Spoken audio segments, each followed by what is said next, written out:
നമ്മൾ നേരത്തെ ചിന്തിച്ച വചനം ലൂക്കോസ് സുവിശേഷം 23-ാം അധ്യായം 34-ാം വാക്യത്തിൽ കർത്താവ് ക്രൂശിൽ കിടന്നുകൊണ്ട് ആദ്യമായി പറയുന്ന കാര്യം, പ്രാർത്ഥിക്കുന്ന ഒരു പ്രാർത്ഥന, പിതാവേ, ഇവർ ചെയ്യുന്നത് ഇന്നതെന്ന് ഇവർ അറിയായിക കൊണ്ട് ഇവരോട് ക്ഷമിക്കണമേ.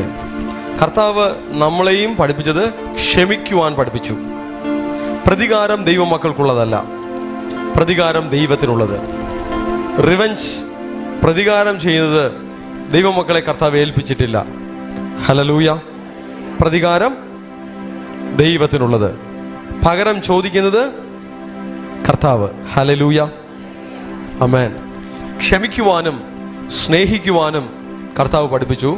കർത്താവിൻ്റെ പ്രാർത്ഥനയിലും കർത്താവ് ഇങ്ങനെ പഠിപ്പിച്ചു, ഞങ്ങളുടെ കടക്കാരോട് ഞങ്ങൾ ക്ഷമിക്കുന്നത് പോലെ ഞങ്ങളുടെ പാപകടങ്ങളെ ഞങ്ങളോട് ക്ഷമിക്കണമേ എന്ന് പ്രാർത്ഥിക്കുവാൻ പഠിപ്പിച്ചു.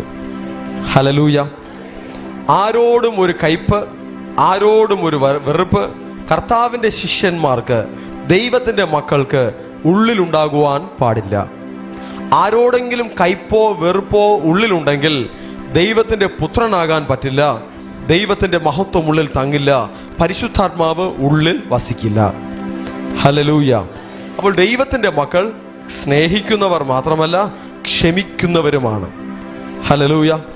അടുത്ത് പറയാം, ദൈവത്തിൻ്റെ പുത്രന്മാർ സ്നേഹിക്കുന്നവരുമാണ്, ക്ഷമിക്കുന്നവരുമാണ്. ഹല്ലേലൂയ. പ്രതികാരം വേണ്ട, പ്രതികാരം ദൈവത്തിനുള്ളത്.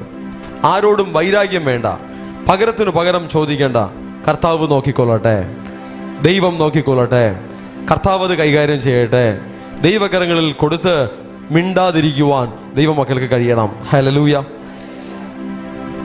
അനേകർ ശത്രുക്കൾ കർത്താവിന് വിരോധമായി എഴുന്നേറ്റപ്പോഴും കർത്താവിനറിയാം, ഇത് താൻ കുടിക്കേണ്ടുന്നൊരു പാനപാത്രമാണ്, ഇതിനായിട്ടാണ് താൻ ഭൂമിയിൽ വന്നതെന്ന് യേശുവിനറിയാം. മാത്രമല്ല, ഇവരാരും, യേശുവിനെതിരെ നിൽക്കുന്നവരാരും യേശുവിനെതിരെ വിരലനക്കുവാൻ ഒരു യോഗ്യതയും ഉള്ളവരല്ല. എന്നിട്ട് പോലും അവരുടെ ഇടയിൽ തന്നെത്താൻ താഴ്ത്തി മൗനമായി കർത്താവ് മിണ്ടാതിരുന്നത് നമുക്ക് കർത്താവ് കാണിച്ചു തന്നിരിക്കുന്ന നല്ലൊരു മാതൃകയാണ്. ഹല്ലേലൂയ. കഴിഞ്ഞ ഞായറാഴ്ച നമ്മൾ ചിന്തിച്ചു, അനേക പുകഴ്ചകൾ നമ്മുടെ ജീവിതത്തിൽ വരുമ്പോൾ ഹൃദയത്തിൽ ഉയർച്ച വരരുത്, ഹൃദയത്തിൽ അഹങ്കാരം വരരുത്. പുകഴ്ച വരുമ്പോൾ മാത്രമല്ല, പരിഹാസങ്ങൾ വരുമ്പോൾ, നിന്ദകൾ വരുമ്പോൾ, ഞെരുക്കങ്ങൾ വരുമ്പോൾ നമ്മൾ ഹൃദയത്തിൽ തളർന്നു പോകരുത്, ഹൃദയത്തിൽ വാടിപ്പോകരുത്. പകരം അവിടെയും ബാലൻസ് ചെയ്ത് നിൽക്കുവാൻ ദൈവമക്കൾക്ക് കഴിയണം. യേശുവിനെ അറസ്റ്റ് ചെയ്തതിന് ശേഷം ഹെരോദാവ് എന്ന നാടുവാഴിയുടെ അടുക്കൽ യേശുവിനെ കൊണ്ടുപോയി നിർത്തിയപ്പോൾ ഹെരോദ രാജാവ് യേശുവിനെ പരിഹസിച്ചു, ആക്ഷേപിച്ചു, ഒരത്ഭുതം ചെയ്യുക എന്നൊക്കെ പറഞ്ഞ് കളിയാക്കി. അങ്ങനെ ഇരിക്കെ പോലും യേശുവിന് അതെല്ലാം ചെയ്യുവാൻ കഴിയുമായിരുന്നിട്ടും കർത്താവ് അവന്റെ പരിഹാസത്തിന്റെ മുന്നിൽ കർത്താവ് അതിനെ ഒരു മറുപടിയും പറയാതെ വണ്ണം, അതിന് ഒരു പ്രതികരണവും കൊടുക്കാതെ വണ്ണം മൗനമായിരുന്നു, മിണ്ടാതിരുന്നു. കാരണം യേശുവിനറിയാം, ഇവനൊരു പരിഹാസിയാണ്, ഇവന്റെ അടുത്ത് മറുപടി പറഞ്ഞിട്ട് കാര്യമില്ല എന്ന് യേശുവിനറിയാം. ഹല്ലേലൂയ. ദൈവത്തിന്റെ ജനവും മൗനമായിരിക്കേണ്ടടുത്ത് മൗനമായിരിക്കണം, മിണ്ടാതിരിക്കേണ്ടടുത്ത് മിണ്ടാതിരിക്കണം, താഴ്മ എടുക്കേണ്ടടുത്ത് താഴ്മ എടുക്കണം, വിട്ടുകൊടുക്കേണ്ടടുത്ത് വിട്ടുകൊടുക്കണം, ക്ഷമിക്കേണ്ടടുത്ത് ക്ഷമിക്കണം, സ്നേഹിക്കേണ്ടടുത്ത് സ്നേഹിക്കണം. അപ്പോഴാണ് ഒരു ദൈവപുത്രൻ നമ്മിൽ വെളിപ്പെടുന്നത്. ഹല്ലേലൂയ.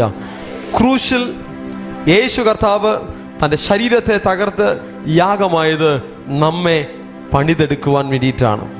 ഈ വചനങ്ങൾ ധ്യാനിക്കുമ്പോൾ നമ്മിലൊരു പണി നടക്കുകയാണ്, നമ്മുടെ ചിന്തയിൽ ഒരു പണി നടക്കുകയാണ്, നമ്മുടെ സ്വഭാവത്തിൽ ഒരു പണി നടക്കുകയാണ്, നമ്മുടെ മനസ്സിൽ ഒരു പണി നടക്കുകയാണ്.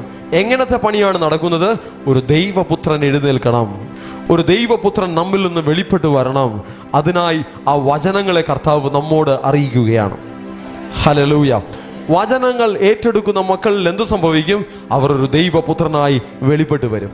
സൃഷ്ടി ദൈവപുത്രന്മാരുടെ വെളിപ്പാടിനെ ആകാംക്ഷയോടെ കാത്തിരിക്കുന്നു. വേഗത്തിൽ വേഗത്തിൽ ദൈവപുത്രന്മാർ ഈ ഭൂമിയിൽ വെളിപ്പെട്ട് വരട്ടെ, നമ്മിൽ വെളിപ്പെട്ട് വരട്ടെ. ദൈവത്തിന്റെ തേജസ്, ദൈവത്തിന്റെ വെളിച്ചം നമ്മിൽ നിന്നും പുറപ്പെടട്ടെ. അതിനായി നമ്മെ നമുക്ക് വിട്ടുകൊടുക്കാം. നമ്മുടെ ആഗ്രഹം മുഴുവനും കർത്താവിന്റെ ആഗ്രഹം തന്നെ ആയിരിക്കട്ടെ. കർത്താവ് ഈ ഭൂമിയിലായിരുന്നപ്പോൾ കർത്താവ് പറഞ്ഞു, ആ തീ ഇപ്പോഴേ കത്തിയെങ്കിൽ കൊള്ളാമായിരുന്നു. ആ തീ എന്ന് പറയുന്നത് അത് പരിശുദ്ധാത്മാവിന്റെ തീ. ഹല്ലേലൂയ. ദൈവത്തിന്റെ പ്രവൃത്തി ഈ ഭൂമിയിൽ ധാരാളമായി വെളിപ്പെടുവാനുണ്ട്. അതിപ്പോഴേ ആരംഭിച്ചെങ്കിൽ കൊള്ളാമായിരുന്നു എന്ന് കർത്താവിൽ ഒരു ആഗ്രഹമുണ്ട്. ഹല്ലേലൂയ. ദൈവസഭ എപ്പോൾ ഉണരും? ദൈവസഭ എപ്പോൾ എഴുന്നേൽക്കും? എപ്പോൾ വചനം ഏറ്റെടുക്കുന്ന ദൈവത്തിന്റെ മക്കൾ എഴുന്നേൽക്കും, അപ്പോൾ ദൈവത്തിന്റെ പ്രവൃത്തി ധാരാളമായി ഭൂമിയിലുണ്ടാകും. ദൈവത്തിന്റെ പരിശുദ്ധാത്മാവ് ധാരാളമായി ഭൂമിയിൽ പ്രവർത്തിക്കും. ദൈവത്തിന്റെ ദൂതന്മാർ ധാരാളമായി ഭൂമിയിൽ ഇറങ്ങി വരും. ദൈവ പൈതലേ, നിങ്ങൾ യേശുവിന്റെ രക്തത്താൽ വിശുദ്ധീകരിക്കപ്പെട്ട് ആരാധിക്കുമ്പോൾ നിങ്ങൾ നിമിത്തം ദൈവത്തിന്റെ സാന്നിധ്യം, ദൈവത്തിന്റെ തേജസ് ഭൂമിയിലേക്ക് ഇറങ്ങി വരും. സ്വർഗം തുറക്കും. ദൈവത്തിന്റെ ദൂതന്മാർ ഭൂമിയിലേക്ക് ഇറങ്ങി വരും. ദൈവത്തിന്റെ ദൂതന്മാരെ ഭൂമിയിൽ കൊണ്ടുവരുവാൻ, ദൈവത്തിന്റെ സാന്നിധ്യത്തെ ഭൂമിയിൽ കൊണ്ടുവരുവാനൊക്കെ വേണം ഒരു വാതിലായി കർത്താവ് നമ്മെ കണ്ടിരിക്കുന്നു. വാതിലുകളെ, നിങ്ങളുടെ തലകളെ ഉയർത്തുവീൻ, പണ്ടേയുള്ള കതകുകളെ ഉയർന്നിരിപ്പീൻ. മഹത്വത്തിന്റെ രാജാവ് പ്രവേശിക്കട്ടെ. നിങ്ങൾ ഓരോരുത്തരിലും കൂടെ ആ മഹത്വത്തിന്റെ രാജാവ്, സർവശക്തനായ ദൈവം, വീരനാം ദൈവം, അത്ഭുത മന്ത്രി, സൃഷ്ടാവാം ദൈവം, തേജസ്സേറുന്ന കർത്താവ്, രാജാതി രാജാവാം ദൈവം, ആമേൻ, ആ കർത്താവ് ഈ ഭൂമിയിൽ പ്രവേശിക്കട്ടെ. ഒരു വാതിലായി ദൈവവേദലെ നിന്നെ കർത്താവ് കണ്ടിരിക്കുന്നു. നിന്നിലൂടെ ഒരു മഹത്വം വെളിപ്പെടുവാൻ, നിന്നിലൂടെ മഹത്വത്തിന്റെ രാജാവ് പുറത്തു വരുവാൻ, നിന്നിലൂടെ മഹത്വത്തിന്റെ രാജാവ് വെളിപ്പെട്ടു വരുവാൻ, നിന്നിലൊരു ദൈവപുത്രൻ വെളിപ്പെടുവാൻ നിനക്കായി സ്വർഗം കാത്തിരിക്കുന്നു. നിനക്കായി ദൈവം കാത്തിരിക്കുന്നു. കർത്താവ് താൻ ക്രൂശിൽ രക്തം ചിന്തിയത് നീ ഒരു ദൈവപുത്രനായി എഴുന്നേൽക്കുവാൻ വേണ്ടിയിട്ടാണ്. നീ ഒരു ദൈവ പൈതലായി വെളിപ്പെടുവാൻ വേണ്ടിയിട്ടാണ്. നിന്റെ മേൽ ദൈവത്തിന്റെ തേജസ് വരുവാൻ വേണ്ടിയിട്ടാണ്. നിന്റെ മേൽ ദൈവത്തിന്റെ ശക്തി ഇറങ്ങുവാൻ വേണ്ടിയിട്ടാണ്. നിന്റെ മേൽ ദൈവത്തിന്റെ പരിശുദ്ധാത്മാവ് വസിക്കുവാൻ വേണ്ടിയിട്ടാണ് ദൈവം കർത്താവ് അവൻ കാൽവരി ക്രൂശിൽ ഒരു യാഗമായി മാറിയത്. ഒരു ദൈവപുത്രൻ വെളിപ്പെട്ടു വരട്ടെ. ഒരു ദൈവ സാന്നിധ്യം നിന്നിൽ നിന്നും പുറത്തു വരട്ടെ. ഒരു ദൈവത്തിന്റെ മഹത്വം നിന്നിൽ വെളിപ്പെട്ടു വരട്ടെ. Thank you Jesus, thank you Jesus. കർത്താവ് തന്റെ ശരീരത്തെ തകർത്തത് തന്റെ സഭയെ പണിയുവാൻ വേണ്ടിയിട്ടാണ്. കർത്താവ് തന്റെ ശരീരത്തെ തകർത്തത്, രക്തം ചിന്തിയത് നമ്മിൽ ഓരോരുത്തരിലും വലിയ മാറ്റങ്ങളെ കൊണ്ടുവരുവാൻ വേണ്ടിയിട്ടാണ്. അലങ്കോലമായി കിടക്കുന്ന സ്വഭാവങ്ങൾ, അലങ്കോലമായി കിടക്കുന്ന മനസ്സ്, അതിലെല്ലാത്തിലും ഒരു അടുക്കും ചിട്ടയും ഉണ്ടായി അതിലൊരു പണി നടക്കുവാൻ, ഒരു ദൈവപുത്രനായി വെളിപ്പെട്ട് വരുവാൻ വേണ്ടിയിട്ടാണ് കർത്താവ് തന്റെ ശരീരത്തെ തകർത്തത്. അതിനായി കർത്താവ് തന്റെ രക്തത്തെ ചിന്തിയത്. Hallelujah, hallelujah. ഒരു ദൈവപുത്രൻ നമ്മിൽ വെളിപ്പെട്ട് വരട്ടെ. തേജസ്സിന്റെ മേൽ തേജസ് പ്രാപിക്കുന്ന, മഹത്വത്തിന്റെ രാജാവിനെ പ്രവേശിപ്പിക്കുന്ന, ദൈവത്തിന്റെ ശക്തിയെ ഭൂമിയിൽ കൊണ്ടുവരുന്ന ഒരു ദൈവത്തിന്റെ പുത്രൻ നമ്മിൽ വെളിപ്പെടുവാനൊക്കെ വേണം. ദൈവത്തിന്റെ പരിശുദ്ധാത്മാവ് നമ്മെ വഴി നടത്തിക്കൊണ്ടേയിരിക്കുകയാണ്. പരിശുദ്ധാത്മാവിന്റെ നടത്തിപ്പിൽ നമ്മെ വിട്ടുകൊടുക്കാം. ലോകമോഹങ്ങൾക്ക് അടിമപ്പെടാതെ വേണം. ജഡത്തിന്റെ പ്രവൃത്തികൾക്ക് അടിമപ്പെടാതെ വേണം. പിശാചിന്റെ വലയത്തിൽ വീണുപോകാതെ വേണം. ജയത്തോടുകൂടെ എഴുന്നേൽക്കുന്ന, വചനത്തിന്റെ ശക്തിയാൽ എഴുന്നേൽക്കുന്ന ദൈവത്തിന്റെ പുത്രന്മാരായി എഴുന്നേൽക്കുവാൻ കർത്താവ് ആകാംക്ഷയോടെ കാത്തിരിക്കുന്നു. Hallelujah, hallelujah. ആത്മാവിൽ ആരാധിക്കുന്ന ദൈവപുത്രന്മാർ പെരുകട്ടെ. വചനത്തിൽ പണിയപ്പെട്ട ദൈവപുത്രന്മാർ പെരുകട്ടെ. ഹല്ലേലൂയ. പരിശുദ്ധാത്മാവിനെ ചുമക്കുന്ന ദൈവപുത്രന്മാർ പെരുകട്ടെ. കർത്താവ് നമ്മെ വിളിച്ചത് പരിശുദ്ധാത്മാവിനെ ചുമക്കുന്ന ദൈവപുത്രന്മാരായി ഭൂമിയിൽ ഉലാകുവാനാണ്, ഭൂമിയിൽ ചലിക്കുവാനാണ് കർത്താവ് നമ്മെ വിളിച്ചിരിക്കുന്നത്. ഈ ഭൂമിയെ യഥാസ്ഥാനപ്പെടുത്തുവാനുള്ള ദൈവത്തിന്റെ പദ്ധതിയുടെ ഭാഗമായി യേശുവിന്റെ രക്തത്താൽ വീണ്ടെടുക്കപ്പെട്ട സഭയെ കർത്താവ് കണ്ടിരിക്കുകയാണ്. യേശുവിന്റെ രക്തത്താൽ വീണ്ടെടുക്കപ്പെട്ട ദൈവ പൈതല്, നിന്നെ കൊണ്ട് ദൈവത്തിനൊരു പദ്ധതിയുണ്ട്, നിന്നെ കൊണ്ട് ദൈവത്തിനൊരു ഉദ്ദേശമുണ്ട്. നീ ഒരു ദൈവപുത്രനായി വെളിപ്പെടുവാൻ, നിന്നിൽ നിന്നും ദൈവത്തിന്റെ തേജസ് വെളിപ്പെടുവാൻ ഹല്ലേലൂയ കർത്താവ് നിന്നെ കണ്ടിരിക്കുന്നു. Thank you Jesus, thank you Jesus. പിന്നത്തേതിലെന്ന് കാത്തിരിക്കേണ്ട, ദൈവപുത്രൻ നമ്മിൽ നിന്ന് വെളിപ്പെട്ടു വരട്ടെ. യേശുവിൽ നിന്ന് വെളിപ്പെട്ട സ്നേഹം, യേശുവിൽ വെളിപ്പെട്ട ക്ഷമ, യേശുവിൽ വെളിപ്പെട്ട താഴ്മ, യേശുവിന്റെ ഭാവം, യേശുവിന്റെ സ്വഭാവം എപ്പോൾ നമ്മിൽ വെളിപ്പെടുമോ ഒരു ദൈവപുത്രൻ വെളിപ്പെട്ടു തുടങ്ങും. ഹല്ലേലൂയ. ആ സ്നേഹം നമ്മിൽ നിന്ന് വെളിപ്പെടട്ടെ. ഹല്ലേലൂയ. ആ ആത്മദാഹം നമ്മിൽ നിന്ന് വെളിപ്പെടട്ടെ. ദൈവരാജ്യത്തെ കുറിച്ചൊരു ദാഹം, ദൈവത്തിന്റെ പ്രവൃത്തിക്കായുള്ള ഒരു ഒരു ഒരു ഒരു വാഞ്ച ദൈവമക്കളിൽ വെളിപ്പെടട്ടെ. തണുപ്പും ചൂടുമില്ലാത്ത അവസ്ഥയിൽ ഇരിക്കരുത്. ഒരു ദാഹം വേണം. ആ തീ ഇപ്പോഴേ കത്തിയെങ്കിൽ കൊള്ളായിരുന്നുവെന്ന് കർത്താവിന്റെ മനസ്സ് ദാഹിക്കുന്നത് പോലെ ഒരു ദാഹം വേണം. എന്നിൽ ആ തീ കത്തട്ടെ. പരിശുദ്ധാത്മാവിന്റെ തീ എന്നിൽ കത്തട്ടെ. യേശുവിന്റെ സ്നേഹം എന്നിൽ നിന്ന് പുറപ്പെടട്ടെ എന്നൊരു ദാഹം, എന്നൊരു വാഞ്ച നമ്മിൽ ഉണ്ടാകണം. ഹല്ലേലൂയ. ലൂക്കോസ് സുവിശേഷം 23-ാം അധ്യായം അതിന്റെ 43-ാം വാക്യത്തിൽ അടുത്തതായി കർത്താവ് പറയുകയാണ്, തന്റെ വലത്തും ഇടത്തും ഓരോ കള്ളന്മാരെ ക്രൂശിച്ചു. ആ സ്റ്റോറി എല്ലാം നിങ്ങൾക്കറിയാം. എന്നാൽ ആ കള്ളനെ നോക്കി കർത്താവ് പറയുകയാണ്, ഇന്നു നീ എന്നോടുകൂടെ പർദീസയിൽ ഇരിക്കും. തമിഴിൽ വായിച്ചേ. இயேசு அவனை நோக்கி, இன்றைக்கு நீ என்னுடனே கூட பரதீசில் இருப்பாய் என்று மெய்யாகவே உனக்கு சொல்லுகிறேன் என்றார். നോർമലി കർത്താവിന്റെ ടീച്ചിങ്ങിൽ ഒരുവൻ ദൈവരാജ്യത്തിന്റെ എക്സ്പീരിയൻസിലേക്ക് വരണമെങ്കിൽ യേശുവിനെ കൈക്കൊണ്ട് വിശ്വസിച്ച് സ്നാനമെടുത്ത് ദൈവരാജ്യത്തിന്റെ ഉള്ളിൽ അവൻ പ്രവേശിക്കണം. എന്നാൽ ക്രൂശിൽ കിടക്കുന്ന കള്ളന് ആ അവസരം കിട്ടിയില്ല. പക്ഷേ ദൈവപുത്രൻ അവിടെ ഉള്ളതുകൊണ്ട്, യേശു അവിടെ ഉള്ളതുകൊണ്ട് യേശു അവനെ നോക്കി പറയുകയാണ്, ഇന്ന് നീ എന്നോട് കൂടെ പർദീസയിൽ ഇരിക്കും. നോക്കിക്കേ, ആ ക്രൂശും ചുമന്നുകൊണ്ട് യെരുശലേമിന്റെ തെരുവീതികളിൽ കൂടെ കർത്താവ് പോകുമ്പോഴും കർത്താവ് പറയുന്ന ഒരു കാര്യം എന്താണെന്നറിയാമോ? യെരുശലേം പുത്രിമാരെ, നിങ്ങൾ എന്നെ ചൊല്ലി കരയേണ്ട, നിങ്ങളെയും നിങ്ങളുടെ മക്കളെയും ചൊല്ലി കരയുവേൻ. എന്നെ ചൊല്ലി നിങ്ങൾ കരയേണ്ട, നിങ്ങളെയും നിങ്ങളുടെ മക്കളെയും ചൊല്ലി കരവേൻ. ആർക്ക് വേണ്ടി കരയണം? ആർക്ക് വേണ്ടി പ്രാർത്ഥിക്കണം? നമുക്ക് വേണ്ടി പ്രാർത്ഥിക്കണം. നമ്മുടെ കുഞ്ഞുങ്ങൾക്ക് വേണ്ടി പ്രാർത്ഥിക്കണം. Hallelujah, hallelujah. നാട്ടുകാർക്കെല്ലാം വേണ്ടി പ്രാർത്ഥിക്കേണ്ട. ഓക്കെ, ചില ആളുകൾ നാട്ടുകാർക്ക് മുഴുവനും പ്രാർത്ഥിച്ച് പ്രാർത്ഥനയോട് പ്രാർത്ഥിച്ചിരുന്ന് ക്ഷയിച്ചു പോകും. അങ്ങനെയല്ല, അവരവർക്ക് വേണ്ടി പ്രാർത്ഥിക്കണം. കർത്താവ് എന്താ പറയുന്നത്? നിങ്ങളെയും നിങ്ങളുടെ മക്കളെയും ചൊല്ലി കരവിൻ. നിങ്ങൾക്ക് വേണ്ടി കരവിൻ. നിങ്ങളുടെ ആവശ്യങ്ങളിൽ ദൈവത്തിന്റെ പ്രവൃത്തി ഉണ്ടാകട്ടെ. നിങ്ങളുടെ തലമുറകളിൽ ദൈവത്തിന്റെ പ്രവൃത്തി ഉണ്ടാകട്ടെ. അവർക്ക് വേണ്ടി കരയുവാൻ, ദൈവത്തോട് പക്ഷപാതം ചെയ്യുവാൻ കർത്താവ് നമ്മെ വിളിച്ചിരിക്കുന്നു. ക്രൂശും ചുമന്ന് ആ വേദനയുടെ നടുവിലും താൻ യാത്ര ചെയ്യുമ്പോഴും തൻ്റെ വായിൽ നിന്ന് വരുന്ന വാക്കുകൾ എന്താണെന്ന് അറിയാമോ? ഒരാത്മാവിനെയെങ്കിലും ഒന്ന് വീണ്ടെടുക്കുവാൻ, ദൈവത്തോട് കണക്ട് ചെയ്യുവാൻ, ദൈവരാജ്യത്തിലേക്ക് കൊണ്ടുവരുവാൻ, ഒരു ദൈവപുത്രനായി മാറ്റുവാനുള്ള ദൈവത്തിന്റെ പദ്ധതിയിലാണ് യേശു നിൽക്കുന്നത്. താൻ വഹിക്കുന്ന ക്രൂശിനെ കുറിച്ച് തനിക്ക് ആശങ്കയില്ല. തൻ്റെ ശരീരത്തിലേറ്റ മുറിവുകളെ കുറിച്ച് തനിക്ക് ചിന്തയില്ല. തൻ്റെ ശരീരം മുഴുവനും രക്തം വാർന്നൊലിക്കുമ്പോഴും അതിനെക്കുറിച്ചല്ല തൻ്റെ ചിന്ത. തൻ്റെ ചുറ്റുമുള്ള ജനങ്ങൾ അവർ നശിച്ചു പോകുവാൻ പാടില്ല. അവരിൽ ഒരു ദൈവപുത്രൻ വെളിപ്പെട്ട് വരണം. അവർ ദൈവരാജ്യത്തിന് അവകാശികളായി മാറണം. അവർ ഈ ഭൂമിയിൽ നശിച്ചു പോകുവാൻ പാടില്ല എന്നുള്ള ഒരു ദാഹം യേശുവിൻ്റെ ഉള്ളിലുണ്ട്. Hallelujah, hallelujah. കള്ളനോട് പറയുകയാണ്, ഇന്ന് നീ എന്നോടുകൂടെ പർദീസയിൽ ഇരിക്കും. നമ്മുടെ ശരീരത്തിൽ നമ്മൾ വസിക്കുമ്പോൾ തന്നെ നമ്മൾ ഗ്രഹിക്കുകയാണ്, മനസ്സിലാക്കുകയാണ്, ആത്മാവിൽ നമ്മൾ ദൈവരാജ്യത്തിനുള്ളിലാണ്. എത്ര പേർ ഇപ്പോഴും ദൈവരാജ്യത്തിനുള്ളിലായി കഴിഞ്ഞു? ഷുവർ ആണോ? എത്ര പേർക്ക് ആ ഉറപ്പുണ്ട്? ഉറപ്പാണ്. Okay, okay. അതേ, മരിച്ചതിന് ശേഷം ദൈവരാജ്യത്തിൽ പോകും? എപ്പോ പോകും? മരിച്ച ദൈവസന്നിധി പോകണമെന്ന് ആർക്കൊക്കെ ഉണ്ട്? മരിച്ചിട്ട് ദൈവസന്നിധി പോകണം. ആർക്കെങ്കിലും പോകണോ? അങ്ങനെ വേണ്ടേ?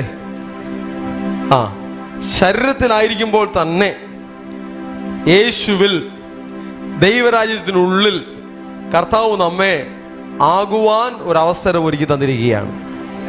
ഹല്ലേലൂയ. അപ്പോൾ ശരീരം ഭൂമിയിലാണെങ്കിലും ആത്മാവിൽ നമ്മൾ സ്വർഗീയ പൗരന്മാരാണ്. ആത്മാവിൽ നാം യേശുവിനുള്ളിലാണ്. ആത്മാവിൽ നാം ദൈവരാജ്യത്തിനുള്ളിലാണ്. ക്രിസ്തു ഇരിക്കുന്ന ഇടത്താണ് നമ്മുടെ പൊസിഷൻ. ഹല്ലേലൂയ. ശരീരത്തിൽ എവിടെയാണ്?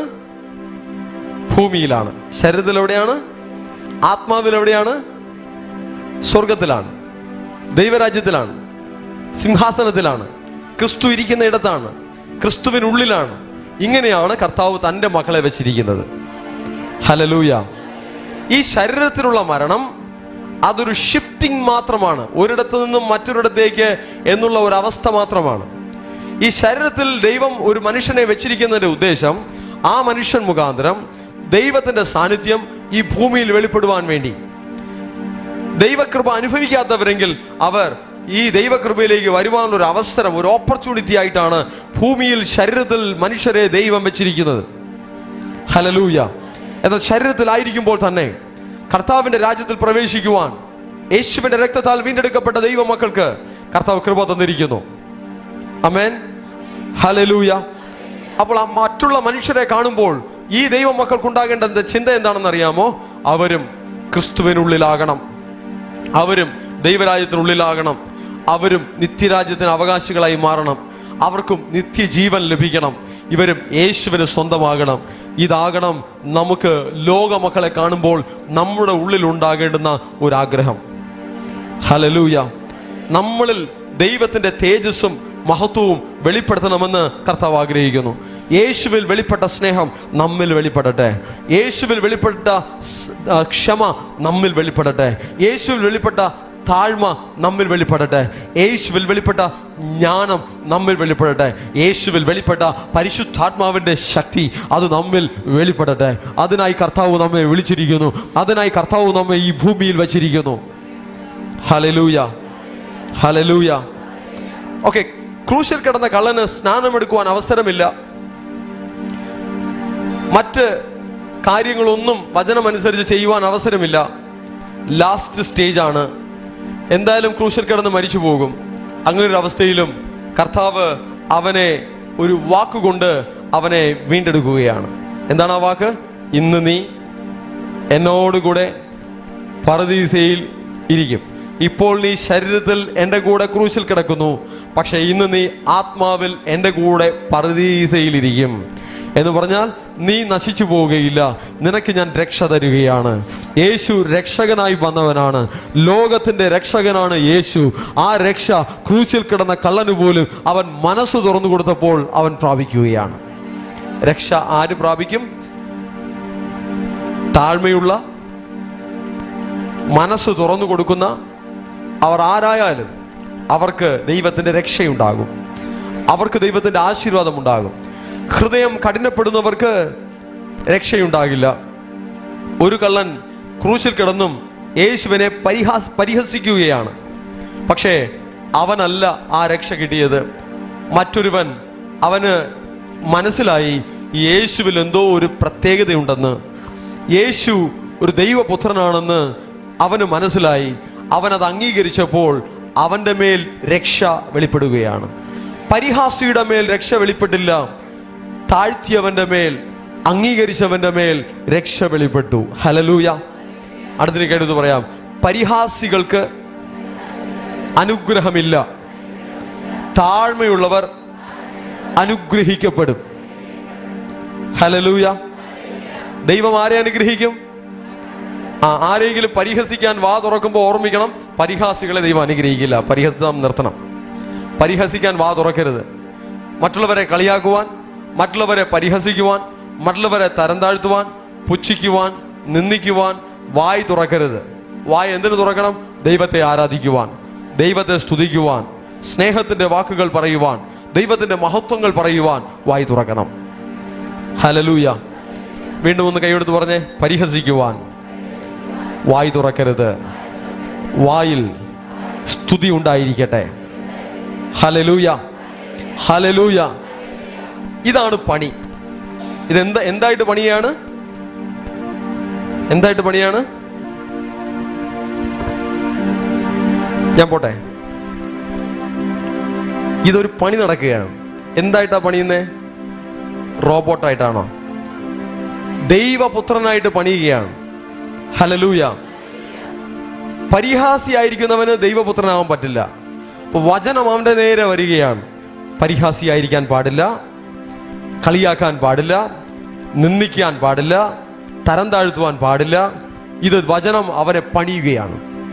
ഹല്ലേലൂയ. ആരാധിച്ചാലും സ്വഭാവം മാറാത്ത പരിഹാസികളായ വിശ്വാസികളുണ്ട്. അവർ അനുഗ്രഹിക്കപ്പെടില്ല. അവർ മാനസാന്തരപ്പെടണം. അവർ മാനസാന്തരപ്പെട്ടാൽ ദൈവത്തിന്റെ ആശീർവാദം അവരുടെ ജീവിതത്തിൽ ഉണ്ടാകും. മറ്റുള്ളവരെ പരിഹസിക്കുന്നത് കേട്ട് സന്തോഷിച്ച് നിൽക്കരുത്. മറ്റുള്ളവരെ തരം താഴ്ത്തുന്നത് കേട്ട് സന്തോഷിച്ച് നിൽക്കരുത്.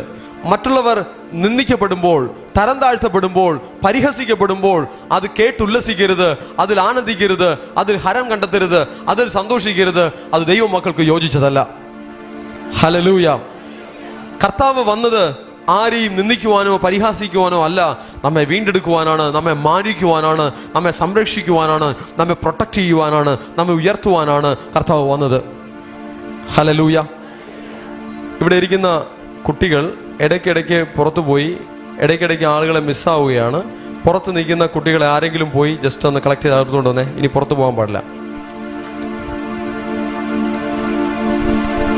മൂന്നാമത്തെ കാര്യം, കർത്താവ് പറയുന്ന മൂന്നാമത്തെ കാര്യം, യോഹന്നാൻ സുവിശേഷം 19-ാം അധ്യായം 26-ഉം 27-ഉം വാക്യങ്ങൾ.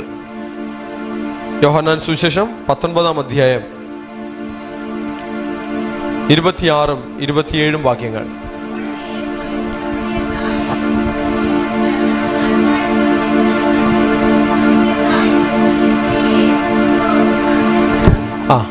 യേശു മൂന്നാമതായി പറയുന്നൊരു കാര്യം തൻ്റെ അമ്മയോട് പറയുന്നൊരു കാര്യമാണ്. എന്താണ് അമ്മയോട് പറയുന്നേ? യോഹന്നാനെ നോക്കി പറയുകയാണ്, ഇതാ നിന്റെ മകൻ. അപ്പോ യേശു മറിയയുടെ മകനായിട്ടാണ് ഭൂമിയിൽ വന്നത്, അല്ലേ? യേശു ദൈവം എന്ന നിലയ്ക്ക് യേശുവിന് അമ്മയില്ല, അവന് പിതാവില്ല, മാതാവില്ല, വംശാവലിയില്ല, വംശാരംഭമില്ല, വംശാവസാനമില്ല. എന്നേക്കും ദൈവത്തിന് തുല്യനാണ് അവൻ. ആരെന്ന നിലയ്ക്ക്? ദൈവം എന്ന നിലയ്ക്ക്. പക്ഷേ യേശു ഈ ഭൂമിയിൽ വന്നത് ദൈവമായിട്ടല്ല, പിന്നെന്തായിട്ടാണ്? ഒരു മനുഷ്യപുത്രനായിട്ടാണ്. ഉൽപ്പത്തി പുസ്തകത്തിൽ 3-ാം അധ്യായം അതിന്റെ 16-ാം വാക്യത്തിൽ കർത്താവ് സർപ്പത്തെ നോക്കി പറഞ്ഞു, സ്ത്രീയുടെ സന്തതി നിന്റെ തലയെ തകർക്കും. സ്ത്രീയുടെ സന്തതിയായി ഒരു സാധാരണ മനുഷ്യനായി യേശു ഭൂമിയിൽ വന്നപ്പോൾ താൻ ഒരു മനുഷ്യപുത്രനായി, സ്ത്രീയിൽ നിന്നും ജനിച്ചവനായി താൻ വന്നു. അനേക ദൈവപുത്രന്മാർ ഉണ്ട്. ആദാം ഉൾപ്പെടെ ദൈവപുത്രനാണ്. എന്നാൽ യേശു എന്ന ദൈവപുത്രൻ മറ്റു ദൈവപുത്രന്മാരെ പോലെ അല്ല. മറ്റു ദൈവപുത്രന്മാരാരും മനുഷ്യരിൽ നിന്ന് ജനിച്ചവരല്ല. എന്നാൽ യേശു എന്ന ദൈവപുത്രൻ തൻ്റെ ഏകജാതനായ പുത്രനാണ്. ജനിച്ച ഒരേ ഒരു പുത്രൻ യേശുവാണ്. ഹല്ലേലൂയ. ആദാം ദൈവപുത്രനാണ്, പക്ഷേ സ്ത്രീയിൽ നിന്ന് ജനിച്ചിട്ടില്ല. മറ്റു ദൈവപുത്രന്മാരെ കുറിച്ച് ഉൽപ്പത്തി പുസ്തകത്തിൽ 5-ാം അധ്യായത്തിൽ പറയുന്നു, അവരൊന്നും സ്ത്രീയിൽ നിന്ന് ജനിച്ചിട്ടില്ല. അവരെല്ലാം ദൈവം സൃഷ്ടിച്ചു, ദൈവം ഉണ്ടാക്കി. പക്ഷേ യേശു എന്ന ദൈവപുത്രൻ, ഒരേ ഒരു ദൈവപുത്രൻ മാത്രം സ്ത്രീയിൽ നിന്ന് ജനിച്ചു. അതാണ് വചനം പറഞ്ഞത്, ഏകജാതനായ പുത്രൻ, ജനിച്ച ഒരേ ഒരു പുത്രൻ, അവനെ നൽകുവാൻ തക്കവണ്ണം ലോകത്തെ സ്നേഹിച്ചു. ഹല്ലേലൂയ. ആ സൃഷ്ടിച്ച ദൈവപുത്രന്മാരെല്ലാം ആ സൃഷ്ടിയുടെ പദ്ധതിയിൽ നിന്നില്ല. അവർ കൃപയിൽ നിന്ന് വീണുപോയി, അവരുടെ ഉദ്ദേശത്തിൽ നിന്ന് വീണുപോയി. ആദാം ആ കൃപയിൽ നിന്നില്ല. ആദാമിനോട് ദൈവം പറഞ്ഞു, തോട്ടത്തിൽ വേല ചെയ്യണം, അതിനെ കാക്കണം. കൊടുത്ത ദൗത്യം നിറവേറ്റുവാൻ അവർക്ക് കഴിഞ്ഞില്ല. ദൗത്യത്തിൽ നിന്ന് വീണുപോയി, ഉത്തരവാദിത്തത്തിൽ നിന്ന് വീണുപോയി. എന്നാൽ മറ്റൊരു ദൈവപുത്രൻ സ്ത്രീയിൽ നിന്ന് ജനിച്ചവനായി വന്നു. അവൻ വീണുപോയില്ല, അവൻ ജയിച്ചു. മരുഭൂമിയിൽ സാത്താൻ അവനെ പരീക്ഷിക്കുവാൻ വന്നു. യേശു വചനത്താൽ ആ സാത്താനെ ജയിച്ചു.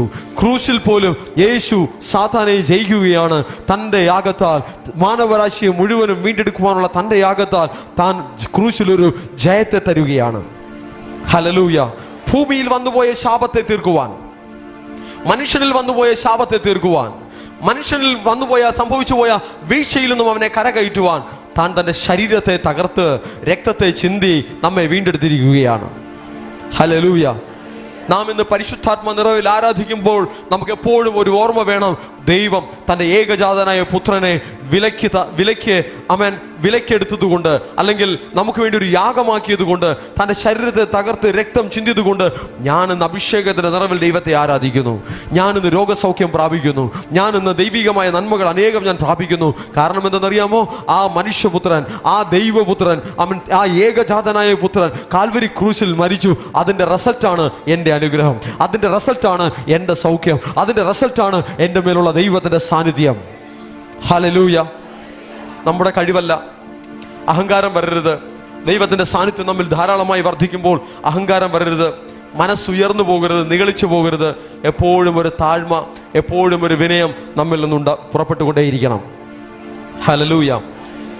അപ്പോൾ യേശു സ്ത്രീയുടെ സന്തതിയായി ഈ ഭൂമിയിൽ വന്നപ്പോൾ ഒരു സാധാരണ മകനായി തന്നെ ഇവിടെ ആയിരുന്നു. എന്നാൽ ക്രൂശിൽ വെച്ച് ആ ബന്ധത്തെയും കർത്താവ് ക്ലോസ് ചെയ്തിട്ട് പോവുകയാണ്. കർത്താവ് ആ അമ്മയായിരുന്ന മറിയയ്ക്ക് അവിടെ ഒരു എൻഡിങ് പോയിന്റ് കൊടുക്കുകയാണ്. ഇനി നിന്റെ മകൻ ഇവനാണ്, യോഹന്നാനാണ്. ഈ യോഹന്നാന് അമ്മ മറിയയാണ്. യഥാർത്ഥത്തിൽ അമ്മയ്ക്കിനി ആരുമില്ല എന്നൊരു ചിന്ത വരരുത് എന്ന രീതിയിലാണെന്നും പറയാം. പക്ഷേ മറിയയ്ക്ക് ആൾറെഡി വേറെ മക്കളുണ്ട്, അവർ നോക്കിക്കൊള്ളും. യേശുവിന്റെ പിന്നാലെ എപ്പോഴും മറിയ നടന്നിട്ടില്ല. ഏറ്റവും അവസാന നാളുകളിൽ മാത്രമാണ് മറിയ യേശുവിന്റെ കൂടെ ആയിരിക്കുന്ന ഒരു അനുഭവം ഉണ്ടായിരുന്നത്. യഥാർത്ഥത്തിൽ അവിടെ സംഭവിക്കുന്ന എന്താണെന്ന് ചോദിച്ചാൽ, മറിയയുമായിട്ടുള്ള ആ ഒരു റിലേഷൻഷിപ്പ് അവിടെ തന്റെ വാക്കുകൊണ്ട് ക്യാൻസൽ ചെയ്യുകയാണ്. ഇനി ഞാൻ നിന്റെ മകനല്ല.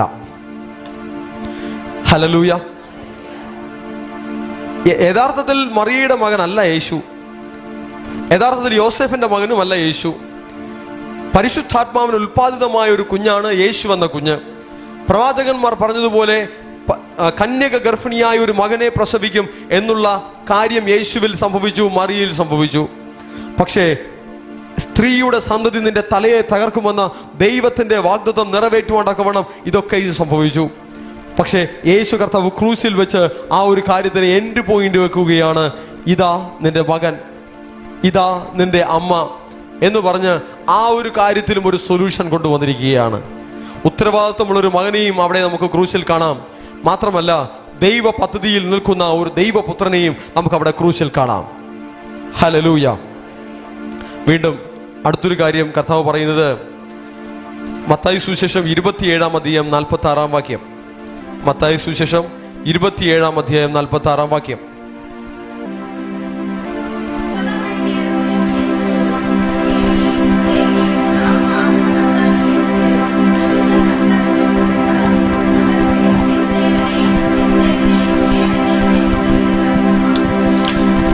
യേശുവിന്റെ അവസ്ഥ എന്താണെന്ന് അറിയാമോ?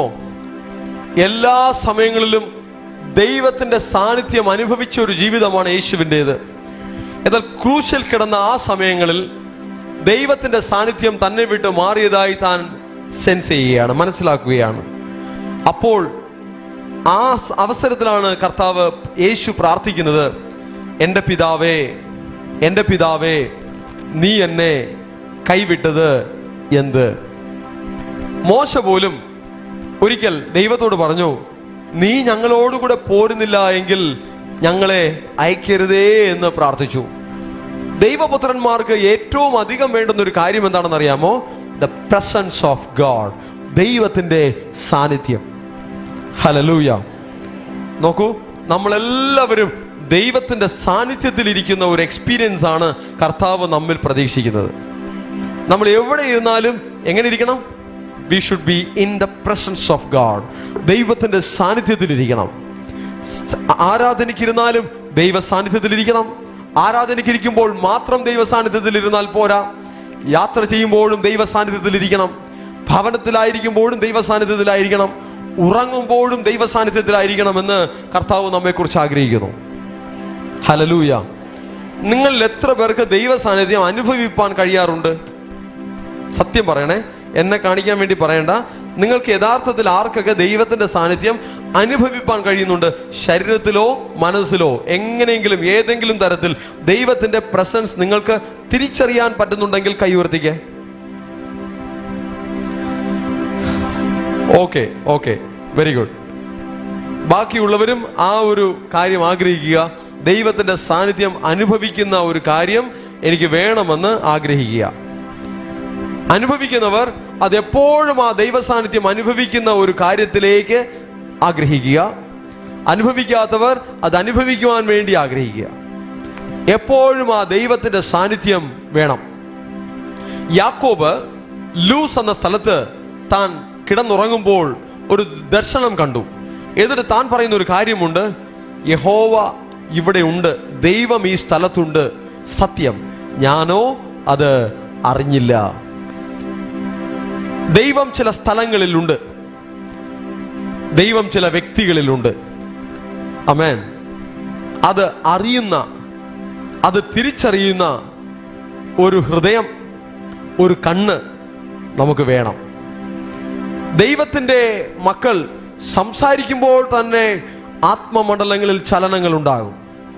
ദൈവത്തിന്റെ പുത്രന്മാർ ചലിക്കുമ്പോൾ തന്നെ, അനങ്ങുമ്പോൾ തന്നെ, അല്ലെങ്കിൽ നടക്കുമ്പോൾ തന്നെ, ചിന്തിക്കുമ്പോൾ തന്നെ ആത്മമണ്ഡലങ്ങളിൽ ചലനങ്ങൾ ഉണ്ടാകും.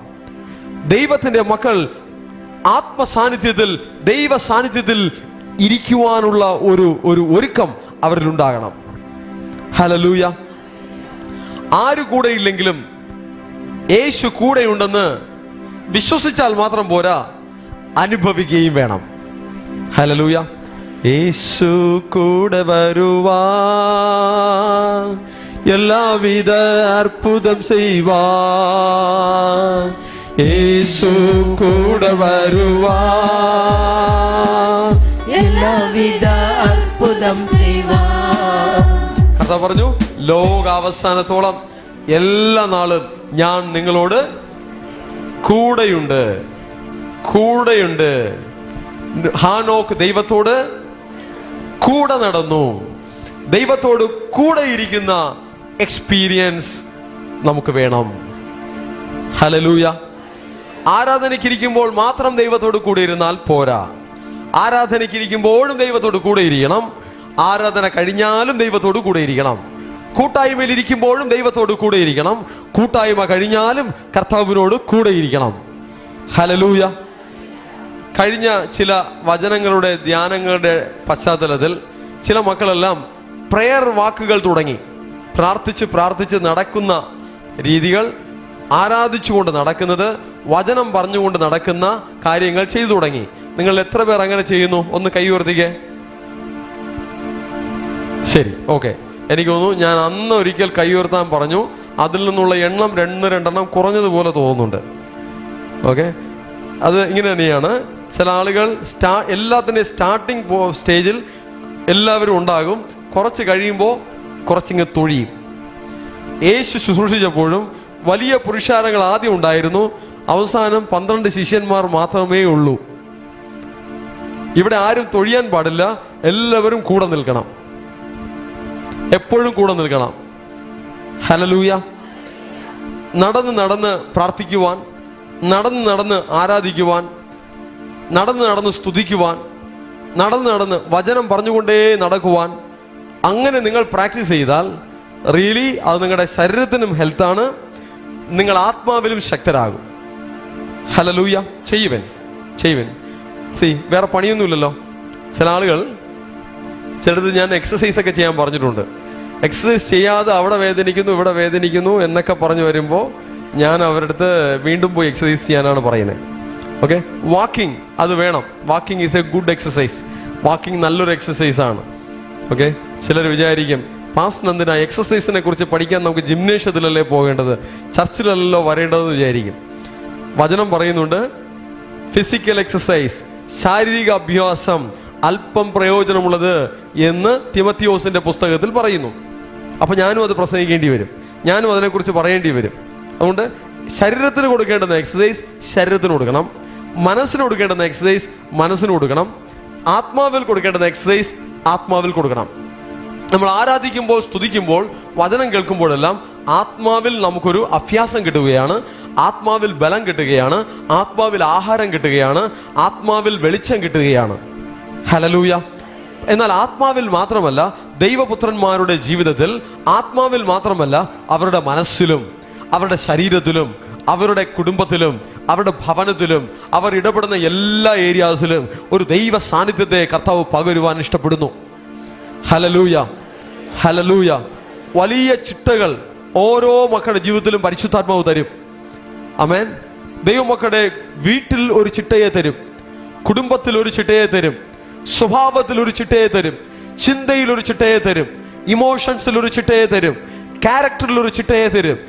ഒരു ദൈവപൈതന്റെ എല്ലാ ഏരിയാസിലും ദൈവം കുലഞ്ഞു കിടക്കുന്നതിനെ ആമേൻ നേരെയാക്കി, ചിട്ടപ്പെടുത്തി അലങ്കോലമായി കിടക്കുന്നതിനെ നേരെയാക്കി ദൈവം തന്റെ മഹത്വത്തിനായി അവരെ പണിതെടുത്തുകൊണ്ടേയിരിക്കുകയാണ്. ഹല്ലേലൂയ. ദൈവത്തിന്റെ ജനം ആത്മാവിൽ മാത്രം ശക്തിപ്പെട്ടാൽ പോരാ, അവർ ഭൗതികത്തിലും ബലപ്പെടണം. അബ്രഹാം അനുഗ്രഹിക്കപ്പെട്ടതുപോലെ, യാക്കോബ് അനുഗ്രഹിക്കപ്പെട്ടതുപോലെ, ഇസ്ഹാക്ക് അനുഗ്രഹിക്കപ്പെട്ടതുപോലെ അവർ അനുഗ്രഹിക്കപ്പെടണം. ഒരിക്കലും ഒരു പാസ്റ്റർ പറഞ്ഞു, കഷ്ടതയില്ലാതെ ദൈവരാജ്യത്തിൽ പോകാൻ പറ്റില്ല. കഷ്ടത ഈ ഭൂമിയിൽ ഉണ്ടെങ്കിലേ അവിടെ പോയി സുഖമായിരിക്കാൻ പറ്റുള്ളൂ എന്ന് പറഞ്ഞു. അപ്പൊ ഞാൻ പറഞ്ഞു, പാവം അബ്രഹാമിന്റെയും ഇസഹാക്കിന്റെയും യാക്കോബിന്റെയും അവസ്ഥ, അവർ ഭൂമിയിൽ കഷ്ടപ്പെട്ടില്ല, അവർ വളരെയധികം അനുഗ്രഹിക്കപ്പെട്ടു, സമ്പന്നന്മാരായിരുന്നു. ആ പാസ്റ്ററിന്റെ സ്റ്റേറ്റ്മെന്റ് പ്രകാരം അവർ നരകത്തിലല്ലേ പോവുള്ളൂ? ശരിയല്ലേ? ശരിയാണോ? ചില ആളുകൾ വചനത്തെ താറുമാറാക്കി അലങ്കോലമാക്കി ആളുകൾ നന്മ അനുഭവിക്കാൻ പറ്റാത്ത ലെവലിൽ തട്ടി എറിഞ്ഞുകൊണ്ടിരിക്കുകയാണ്. നിന്റെ ആത്മാവ് ശുഭമായിരിക്കുന്നത് പോലെ നീ എല്ലാറ്റിലും ശുഭമായിരിക്കണമെന്ന് ഞാൻ ആഗ്രഹിക്കുന്നു. അതാണ് വചനം പറയുന്നത്. പ്രിയ മനവനേ ഉന്നാത്തുമ വാഴ്വതുപോ നീ എല്ലാവറ്റിലും வாழ்ந்து സുഖമായിരും മകനേ. പ്രിയ മനവനേ ഉന്നാത്തുമ വാഴ്വതുപോ നീ എല്ലാവറ്റിലും வாழ்ந்து സുഖമായിരും മകനേ. എല്ലാ നന്മയിലും ദൈവമക്കൾ സുഖമായിരിക്കണമെന്ന് കർത്താവിന് ഇഷ്ടമുണ്ട്. നിങ്ങളിൽ ആർക്കൊക്കെ അത് ഇഷ്ടമുണ്ട്? ശരി. ഒരിക്കൽ ഒരു പാസ്റ്ററുമായിട്ട് ഞാൻ സംസാരിച്ചുകൊണ്ടിരുന്നപ്പോൾ അദ്ദേഹം പറഞ്ഞു, കഷ്ടത ധാരാളമായിട്ട് വേണം, എങ്കിലേ സ്വർഗത്തിൽ തേജസ് വർദ്ധിച്ച് കൂടുതൽ ഉയരത്തിൽ കയറാൻ പറ്റുകയുള്ളൂ എന്ന് പറഞ്ഞു. അപ്പൊ ഞാൻ പറഞ്ഞു, നമുക്കൊരു സ്പെഷ്യൽ മീറ്റിംഗ് വെക്കണം. എന്തിനാണെന്നറിയാമോ? കഷ്ടത ധാരാളം കിട്ടാനായിട്ട്, കഷ്ടത വർദ്ധിക്കാനായിട്ട്. പാസ്റ്റർ അതിന് റെഡിയല്ല. കഷ്ടത വേണമെന്ന് പറയുന്നവർക്ക് കഷ്ടത ആശംസിക്കണം. ആ പാസ്റ്ററിന് ഗുഡ് മോർണിംഗ് പറയാൻ പാടില്ല. ആ പാസ്റ്ററിനോട് പറയേണ്ടത് എന്താ പറയേണ്ടത്? എല്ലാവിധമായ കഷ്ടപ്പാടുകളും എല്ലാവിധമായ ദുരിതങ്ങളും ഈ ദിവസത്തിൽ ഞാൻ നിങ്ങൾക്ക് ആശംസിക്കുകയാണ്. അല്ലേ? വേണ്ടേ? വേണോ വേണ്ടേ? പ്രസംഗിക്കുമ്പോൾ അങ്ങനെ പ്രസംഗിച്ച് വായി തോന്നിയതെല്ലാം വിളിച്ചു പറഞ്ഞിട്ട് പ്രാർത്ഥിക്കുമ്പോൾ കർത്താവെ വിടുവിക്കണമേ, കർത്താവെ രക്ഷിക്കണമേ എന്ന് പ്രാർത്ഥിച്ചാൽ പോരാ. എന്താ പ്രസംഗിക്കുമ്പോൾ എന്താ പ്രസംഗിക്കുന്നത്? കഷ്ടത വേണം, ദുരിതം വേണം, കണ്ണുനീർ വേണം. പ്രാർത്ഥിക്കുമ്പോൾ എന്താ? വിടുവിക്കണമേ, വിടുവിക്കണമേ, വിടുവിക്കണമേ. പ്രസംഗത്തിനും പ്രാർത്ഥനയ്ക്കും ഒരു യോജിപ്പില്ല, ഔട്ട് ഓഫ് ട്രാക്കാണ്. ദൈവത്തിന്റെ വചനപ്രകാരം ദൈവത്തിന്റെ മക്കൾ പ്രസംഗിച്ചാൽ, പ്രാർത്ഥിച്ചാൽ, ജീവിച്ചാൽ ഒന്നും ഔട്ട് ഓഫ് ട്രാക്ക് ആകില്ല. എല്ലാം ട്രാക്കിൽ പോകും, എല്ലാം അലൈൻമെന്റിൽ പോകും. പരിശുദ്ധാത്മാവിനോട് അലൈൻഡ് ആയിട്ട് പോകുവാണ്ടൊക്കെ വേണം. ദൈവത്തിന്റെ പരിശുദ്ധാത്മാവ് തന്റെ ജനത്തെ ഒരുക്കി വഴി നടത്തിക്കൊണ്ടേയിരിക്കുകയാണ്. Hallelujah, hallelujah. ലോകത്തിൽ നിങ്ങൾക്ക് കഷ്ടമുണ്ടെന്ന് കർത്താവ് പറഞ്ഞു. ആ കഷ്ടത്തിൽ കിടക്കാൻ വേണ്ടിയിട്ടല്ല പറഞ്ഞത്, അത് ലോകത്തിന്റെ അവസ്ഥയെക്കുറിച്ച് പറഞ്ഞതാ. എന്നാൽ എന്താണ് അവസ്ഥ? ഞാൻ ലോകത്തെ ജയിച്ചിരിക്കുന്നു. ആ ജയമാർക്കൊക്കെ വേണം, വേണം. ഓക്കെ, ലോകത്തിൽ നിങ്ങൾ കഷ്ടത ഉണ്ടെന്ന് പറഞ്ഞു. ആ കഷ്ടത ആർക്കൊക്കെ വേണം? ആർക്കും വേണ്ടല്ലോ. എന്ത് വേണം? യേശു ജയിച്ച ജയം വേണം. യേശു ജയിച്ച ആകാശത്തിലും ഭൂമിയിലും സകല അധികാരവും എനിക്ക് നൽകപ്പെട്ടിരിക്കുന്നു. ഹല്ലേലൂയ. വാഴ്ച നടത്തുന്ന ദൈവപുത്രന്മാർ ഈ ഭൂമിയിൽ എഴുന്നേൽക്കുവാണ്ടൊക്കെ വേണം. അധികാരമുള്ള, പിശാചിന്റെ മേൽ അധികാരമുള്ള, രോഗത്തിന്റെ മേൽ അധികാരമുള്ള ദൈവത്തിന്റെ ജനം ഈ ഭൂമിയിൽ എഴുന്നേൽക്കുവാണ്ടൊക്കെ വേണം. കർത്താവ് നമ്മെ വിളിച്ചു വേർതിരിച്ചിരിക്കുന്നു. അതിനായിട്ടാണ് യേശു കാൽവരി ക്രൂശിൽ യാഗമായി മാറിയത്. ഹല്ലേലൂയ. അപ്പൊ കഷ്ടത വേണമെന്ന് ആഗ്രഹിക്കരുത്, നഷ്ടങ്ങൾ വേണമെന്ന് ആഗ്രഹിക്കരുത്, പ്രയാസങ്ങൾ വേണമെന്ന് ആഗ്രഹിക്കരുത്. അങ്ങനെ വേണം, അതുണ്ടെങ്കിലേ നന്നാവൂ എന്ന് പറയുന്നവരുടെ പ്രസംഗം കേൾക്കുന്നവർ ഇവിടെ വരരുത്. നിങ്ങൾ അവരുടെ കൂടെ പോയിക്കൊള്ളണം. അവിടെ പോയിരുന്നിട്ട് കഷ്ടത വേണമെന്ന് പ്രസംഗിച്ചുകൊണ്ടിരിക്കും. അവർ കഷ്ടതയ്ക്ക് വേണ്ടി പ്രസംഗിച്ചുകൊണ്ടിരിക്കും. ഇവിടെ നിന്ന് കഷ്ടത മാറാൻ വേണ്ടി പ്രാർത്ഥിച്ചുകൊണ്ടിരിക്കും. രണ്ടും കൂടെ ശരിയാവില്ല. ഓക്കെ, കഷ്ടത വേണമെന്ന് പറയുന്നതാണ് നിങ്ങൾക്ക് അക്സെപ്റ്റ് ചെയ്യാൻ പറ്റുന്നതെങ്കിൽ അവരുടെ പിന്നാലെ പോക്കോ. ആർക്കൊക്കെ വിടുതൽ വേണം, ആർക്കൊക്കെ ജയം വേണം, ആർക്കൊക്കെ ബ്ലെസ്സിങ് വേണം, ആർക്കൊക്കെ ഉയർച്ച വേണം, ആർക്കൊക്കെ നന്മ വേണം, അവർക്ക് നമ്മുടെ കൂടെ നിൽക്കാം. ഹല്ലേലൂയ. യേശുവിൽ ലോകത്തെ ജയിച്ച ജയമുണ്ട്. യേശുവിൽ കഷ്ടതയെ ജയിച്ച ഒരു ജയമുണ്ട്. യേശുവിൽ ഭൂതത്തെ ജയിക്കുന്ന, രോഗത്തെ ജയിക്കുന്ന ഒരു ജയമുണ്ട്. ആ ജയത്തെ സ്വന്തമാക്കുവാനാണ് കർത്താവ് നമ്മെ വിളിച്ചിരിക്കുന്നത്. ഹല്ലേലൂയ. പലവിധമായ പ്രതിസന്ധികൾ ഈ ലോകത്തിൽ വന്നേക്കാം. പക്ഷേ ദൈവത്തിന്റെ ജനം വിശ്വാസത്താലും വചനത്താലും കുഞ്ഞാടിന്റെ രക്തത്താലും ജയമെടുക്കേണ്ടവരാണ് ദൈവത്തിന്റെ ജനം. അതിൽ കിടക്കേണ്ടവരല്ല. ജീവിതകാലം മുഴുവനും അതിനടിയിൽ കിടക്കേണ്ടവരല്ല. ജീവിതകാലം മുഴുവനും മരണനിഴലിന്റെ താഴ്വരയിൽ കിടക്കേണ്ടവരല്ല. അവിടെ നിന്നും ജയത്തോടെ, മഹത്വത്തോടെ അവൻ ജയമെടുത്ത് പുറത്തു വരേണ്ടവരാണ് ദൈവത്തിന്റെ ജനം. ഹല്ലേലൂയ. ഓക്കെ, ഇവിടെ വചനത്തിലേക്ക് വരാം. യേശു കർത്താവ് പ്രാർത്ഥിക്കുകയാണ്, എൻ്റെ ദൈവമേ, എൻ്റെ ദൈവമേ, നീ എന്നെ കൈവിട്ടതെന്ത്? കർത്താവ് ആ സാന്നിധ്യം മാറിയപ്പോൾ തിരിച്ചറിഞ്ഞു. ദൈവമക്കൾക്കും ധാരാളം പേർക്ക് അത് തിരിച്ചറിയാൻ സാധിക്കും. ചിലർ എന്നോട് വന്ന് പറയും, എനിക്ക് ആ ഒരു പ്രസൻസ് കുറഞ്ഞതായിട്ട് എനിക്ക് ഫീൽ ചെയ്യുന്നുവെന്ന്. ഓക്കെ, അത് നമുക്ക് എക്സ്പീരിയൻസ് ചെയ്യാൻ പറ്റണം. ആ പ്രസൻസ് ഒന്ന് കുറഞ്ഞാൽ, ആ സാന്നിധ്യം ഒന്ന് കുറഞ്ഞാൽ, നിങ്ങൾ എത്രയും വേഗം ആ പ്രസൻസിലേക്ക് വരുവാനുള്ള കാര്യങ്ങൾ ചെയ്യണം. ഒന്നുകിൽ ചർച്ചിലേക്ക് ഓടി വരിക, അല്ലെങ്കിൽ ദൈവമക്കളുമായിട്ട് ഫോൺ വിളിച്ച് സംസാരിച്ച് അതിനെ കറക്റ്റ് ചെയ്യുക. എന്താണോ ചെയ്യേണ്ടത് ഇമ്മീഡിയറ്റ്ലി അതിനെ കറക്റ്റ് ചെയ്തേക്കണം. You can understand that. നിങ്ങൾക്കത് തിരിച്ചറിയാൻ പറ്റും, നിങ്ങൾക്കത് അറിയാൻ പറ്റും. You can identify that. തിരിച്ചറിയാൻ പറ്റും. അതിലേക്ക് തിരിച്ചു വരാം. I want that presence. ആ സാന്നിധ്യം എനിക്ക് വേണം. യേശു തിരിച്ചറിയുകയാണ്, ആ സാന്നിധ്യം പോയി. എന്തുകൊണ്ടാണ് ആ സാന്നിധ്യം പോയെന്ന് അറിയാമോ? പിതാവ് പോലും, പിതാവിന് ഇഷ്ടമല്ല പുത്രൻ ഈ കഷ്ടതയിലൂടെ പോകുന്നത്. പിതാവിന് ഇഷ്ടമല്ല. എങ്കിലും ആ ദൈവ പദ്ധതിയിൽ ഒരു പരിഹാരം ഉണ്ടാക്കുവാൻ വേണ്ടി ദൈവത്തിന്റെ കുഞ്ഞാടായിട്ട് ആ കുഞ്ഞാട് യാഗമായി മാറുകയാണ്. ആ ത്യാഗം, ആ യാഗം, ആ വേദന, ആ കഷ്ടപ്പാട് പിതാവിന്റെ ഇഷ്ടമല്ല. പക്ഷെ അത് ഒരു നീതിയാണ്. അതിനെ സഹിച്ച് അതിലൂടെ കടന്നു പോകേണ്ട ഒരു ആവശ്യമുണ്ട്. ഈ അവസ്ഥയിൽ മനുഷ്യൻ എന്ന നിലയിൽ പിതാവായ ദൈവത്തോട് യേശു പറയുകയാണ്, എൻ്റെ ദൈവമേ, എൻ്റെ ദൈവമേ, നീ എന്നെ കൈവിട്ടത് എന്ത്? ഹല്ലേലൂയ. ആ ദൈവം കൈവിടുന്ന ഒരു അവസ്ഥ ഇവിടെ ഇന്ന് എഴുന്നേൽക്കുന്ന, യേശുവിന്റെ രക്തത്താൽ വീണ്ടെടുക്കപ്പെട്ട് എഴുന്നേൽക്കുന്ന ദൈവപുത്രന്മാർക്ക് വരേണ്ട ആവശ്യമില്ല.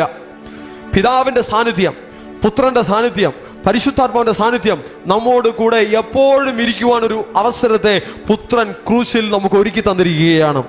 ക്രൂശിൽ പുത്രന്, ദൈവപുത്രനായ യേശുവിന് പിതാവ് കൈവിടുന്ന ഒരു അവസ്ഥ അനുഭവിച്ചുവെങ്കിൽ മനസ്സിലാക്കുക, ഇന്ന് തന്റെ രക്തത്താൽ എഴുന്നേൽക്കുന്ന ദൈവപുത്രന്മാർക്ക് അങ്ങനെ ഒരു അവസ്ഥയില്ല. അതിന്റെ ഒരു ആവശ്യമില്ല. എപ്പോഴും ആ ദൈവ സാന്നിധ്യത്തിൽ ഇരിക്കുവാൻ ഒരു വഴിയെ, വാതിലിനെ പിതാവ് തുറന്നു തന്നിരിക്കുകയാണ്. യേശു മുഖാന്തരം നമുക്കത് തുറക്കപ്പെട്ടിരിക്കുകയാണ്. ആ സാന്നിധ്യം മതി, ആ സാന്നിധ്യം മതി, ആ സാന്നിധ്യം മതി, ആ സാന്നിധ്യം മതി എനിക്ക്. സത്യമായി പറയാം, ആ സാന്നിധ്യം മതി. ഹൃദയത്തിന്റെ ആഴത്തിൽ നിന്ന് ആ സാന്നിധ്യം മതി, ആ സാന്നിധ്യം മതി എനിക്ക്. ആ സാന്നിധ്യം മതി, ആ സാന്നിധ്യം മതി. സത്യമായിരിക്കട്ടെ, ആ സാന്നിധ്യം മതി എനിക്ക്. ലോകത്തെ ഞാൻ നോക്കുന്നില്ല, കഷ്ടനഷ്ടം ഓർക്കുന്നില്ല. ലോകത്തെ ഞാൻ നോക്കുന്നില്ല, കഷ്ടനഷ്ടം ഓർക്കുന്നില്ല. എപ്പോഴെന്റെ എൻ്റെ കർത്താവിനെ ഒന്നു കാണാം എന്നേ ഉള്ളൂ. എപ്പോഴെൻ്റെ കർത്താവിനെ ഒന്നു കാണാം എന്നേ ഉള്ളൂ. യോഹന്നാൻ സുവിശേഷം 19-ാം അധ്യായം 28-ാം വാക്യത്തിൽ അഞ്ചാമതായുള്ള കർത്താവിന്റെ ശബ്ദം,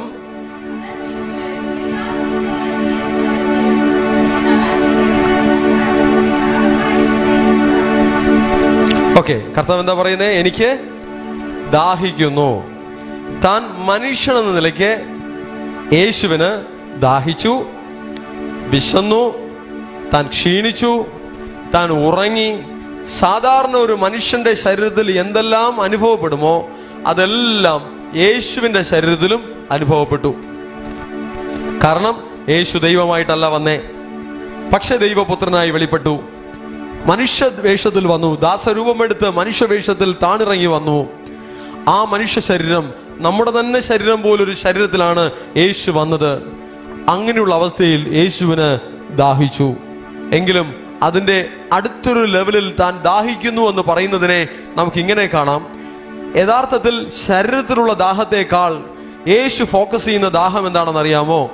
യേശുവിന് ആത്മാക്കളെ കുറിച്ചുള്ള ഒരു ദാഹം, ഈ ഭൂമിയെ വീണ്ടെടുക്കുവാനുള്ളൊരു ദാഹം, താൻ സൃഷ്ടിച്ച ദൈവത്തിന്റെ പദ്ധതിയിലേക്ക് ഈ ഭൂമിയെയും മനുഷ്യരെയും തിരികെ കൊണ്ടുവരുവാനുള്ള ഒരു ദാഹമാണ് യേശുവിന്റെ ജീവിതത്തിൽ നമുക്ക് കാണുവാനായി കഴിയുന്നത്. ഹല്ലേലൂയ. നമ്മെ ഓരോരുത്തരെയും ദൈവപുത്രന്മാരായി എഴുന്നേൽപ്പിക്കുവാനുള്ളൊരു ദാഹം കർത്താവിന്റെ ഉള്ളത്തിൽ ഉണ്ട്.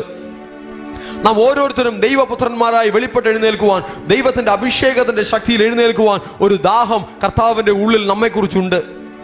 ഈ ലോകത്തിലുള്ള ഓരോ മനുഷ്യരെക്കുറിച്ചും കർത്താവിനുണ്ട്. അവൻ ദൈവരാജ്യത്തിലാകണം, അവൻ ദൈവപുത്രനായി മാറണം, അവൻ ദൈവപുത്രനായി വെളിപ്പെടണം, അവൻ ദൈവരാജ്യത്തിൽ പ്രയോജനപ്പെടണമെന്ന് ദൈവത്തിന്റെ ഓരോ മക്കളെക്കുറിച്ചും ഒരു ദാഹമുണ്ട്. കർത്താവിന്റെ പാദത്തിൽ കൂടി വന്നിരിക്കുന്ന, കർത്താവിന്റെ നാമത്തിൽ കാത്തിരിക്കുന്ന ദൈവപൈതലേ, നിന്നെക്കുറിച്ച് ദൈവത്തിനൊരു ദാഹമുണ്ട്. ആമേൻ. നീ ഒരു ദൈവപുത്രനായി എഴുന്നേൽക്കണമെന്ന്, തേജസ്സിന്റെ മേൽ തേജസ് പ്രാപിച്ച് ദൈവ സാന്നിധ്യത്തെ വെളിപ്പെടുന്ന ഒരു ദൈവപുത്രനായി എഴുന്നേൽക്കണമെന്ന് നമ്മെക്കുറിച്ച് ദൈവത്തിനൊരു ആഗ്രഹമുണ്ട്, ഒരു ദാഹമുണ്ട്. ഹല്ലേലൂയ. ആ ദാഹത്തെ നമുക്ക് തിരിച്ചറിയാം.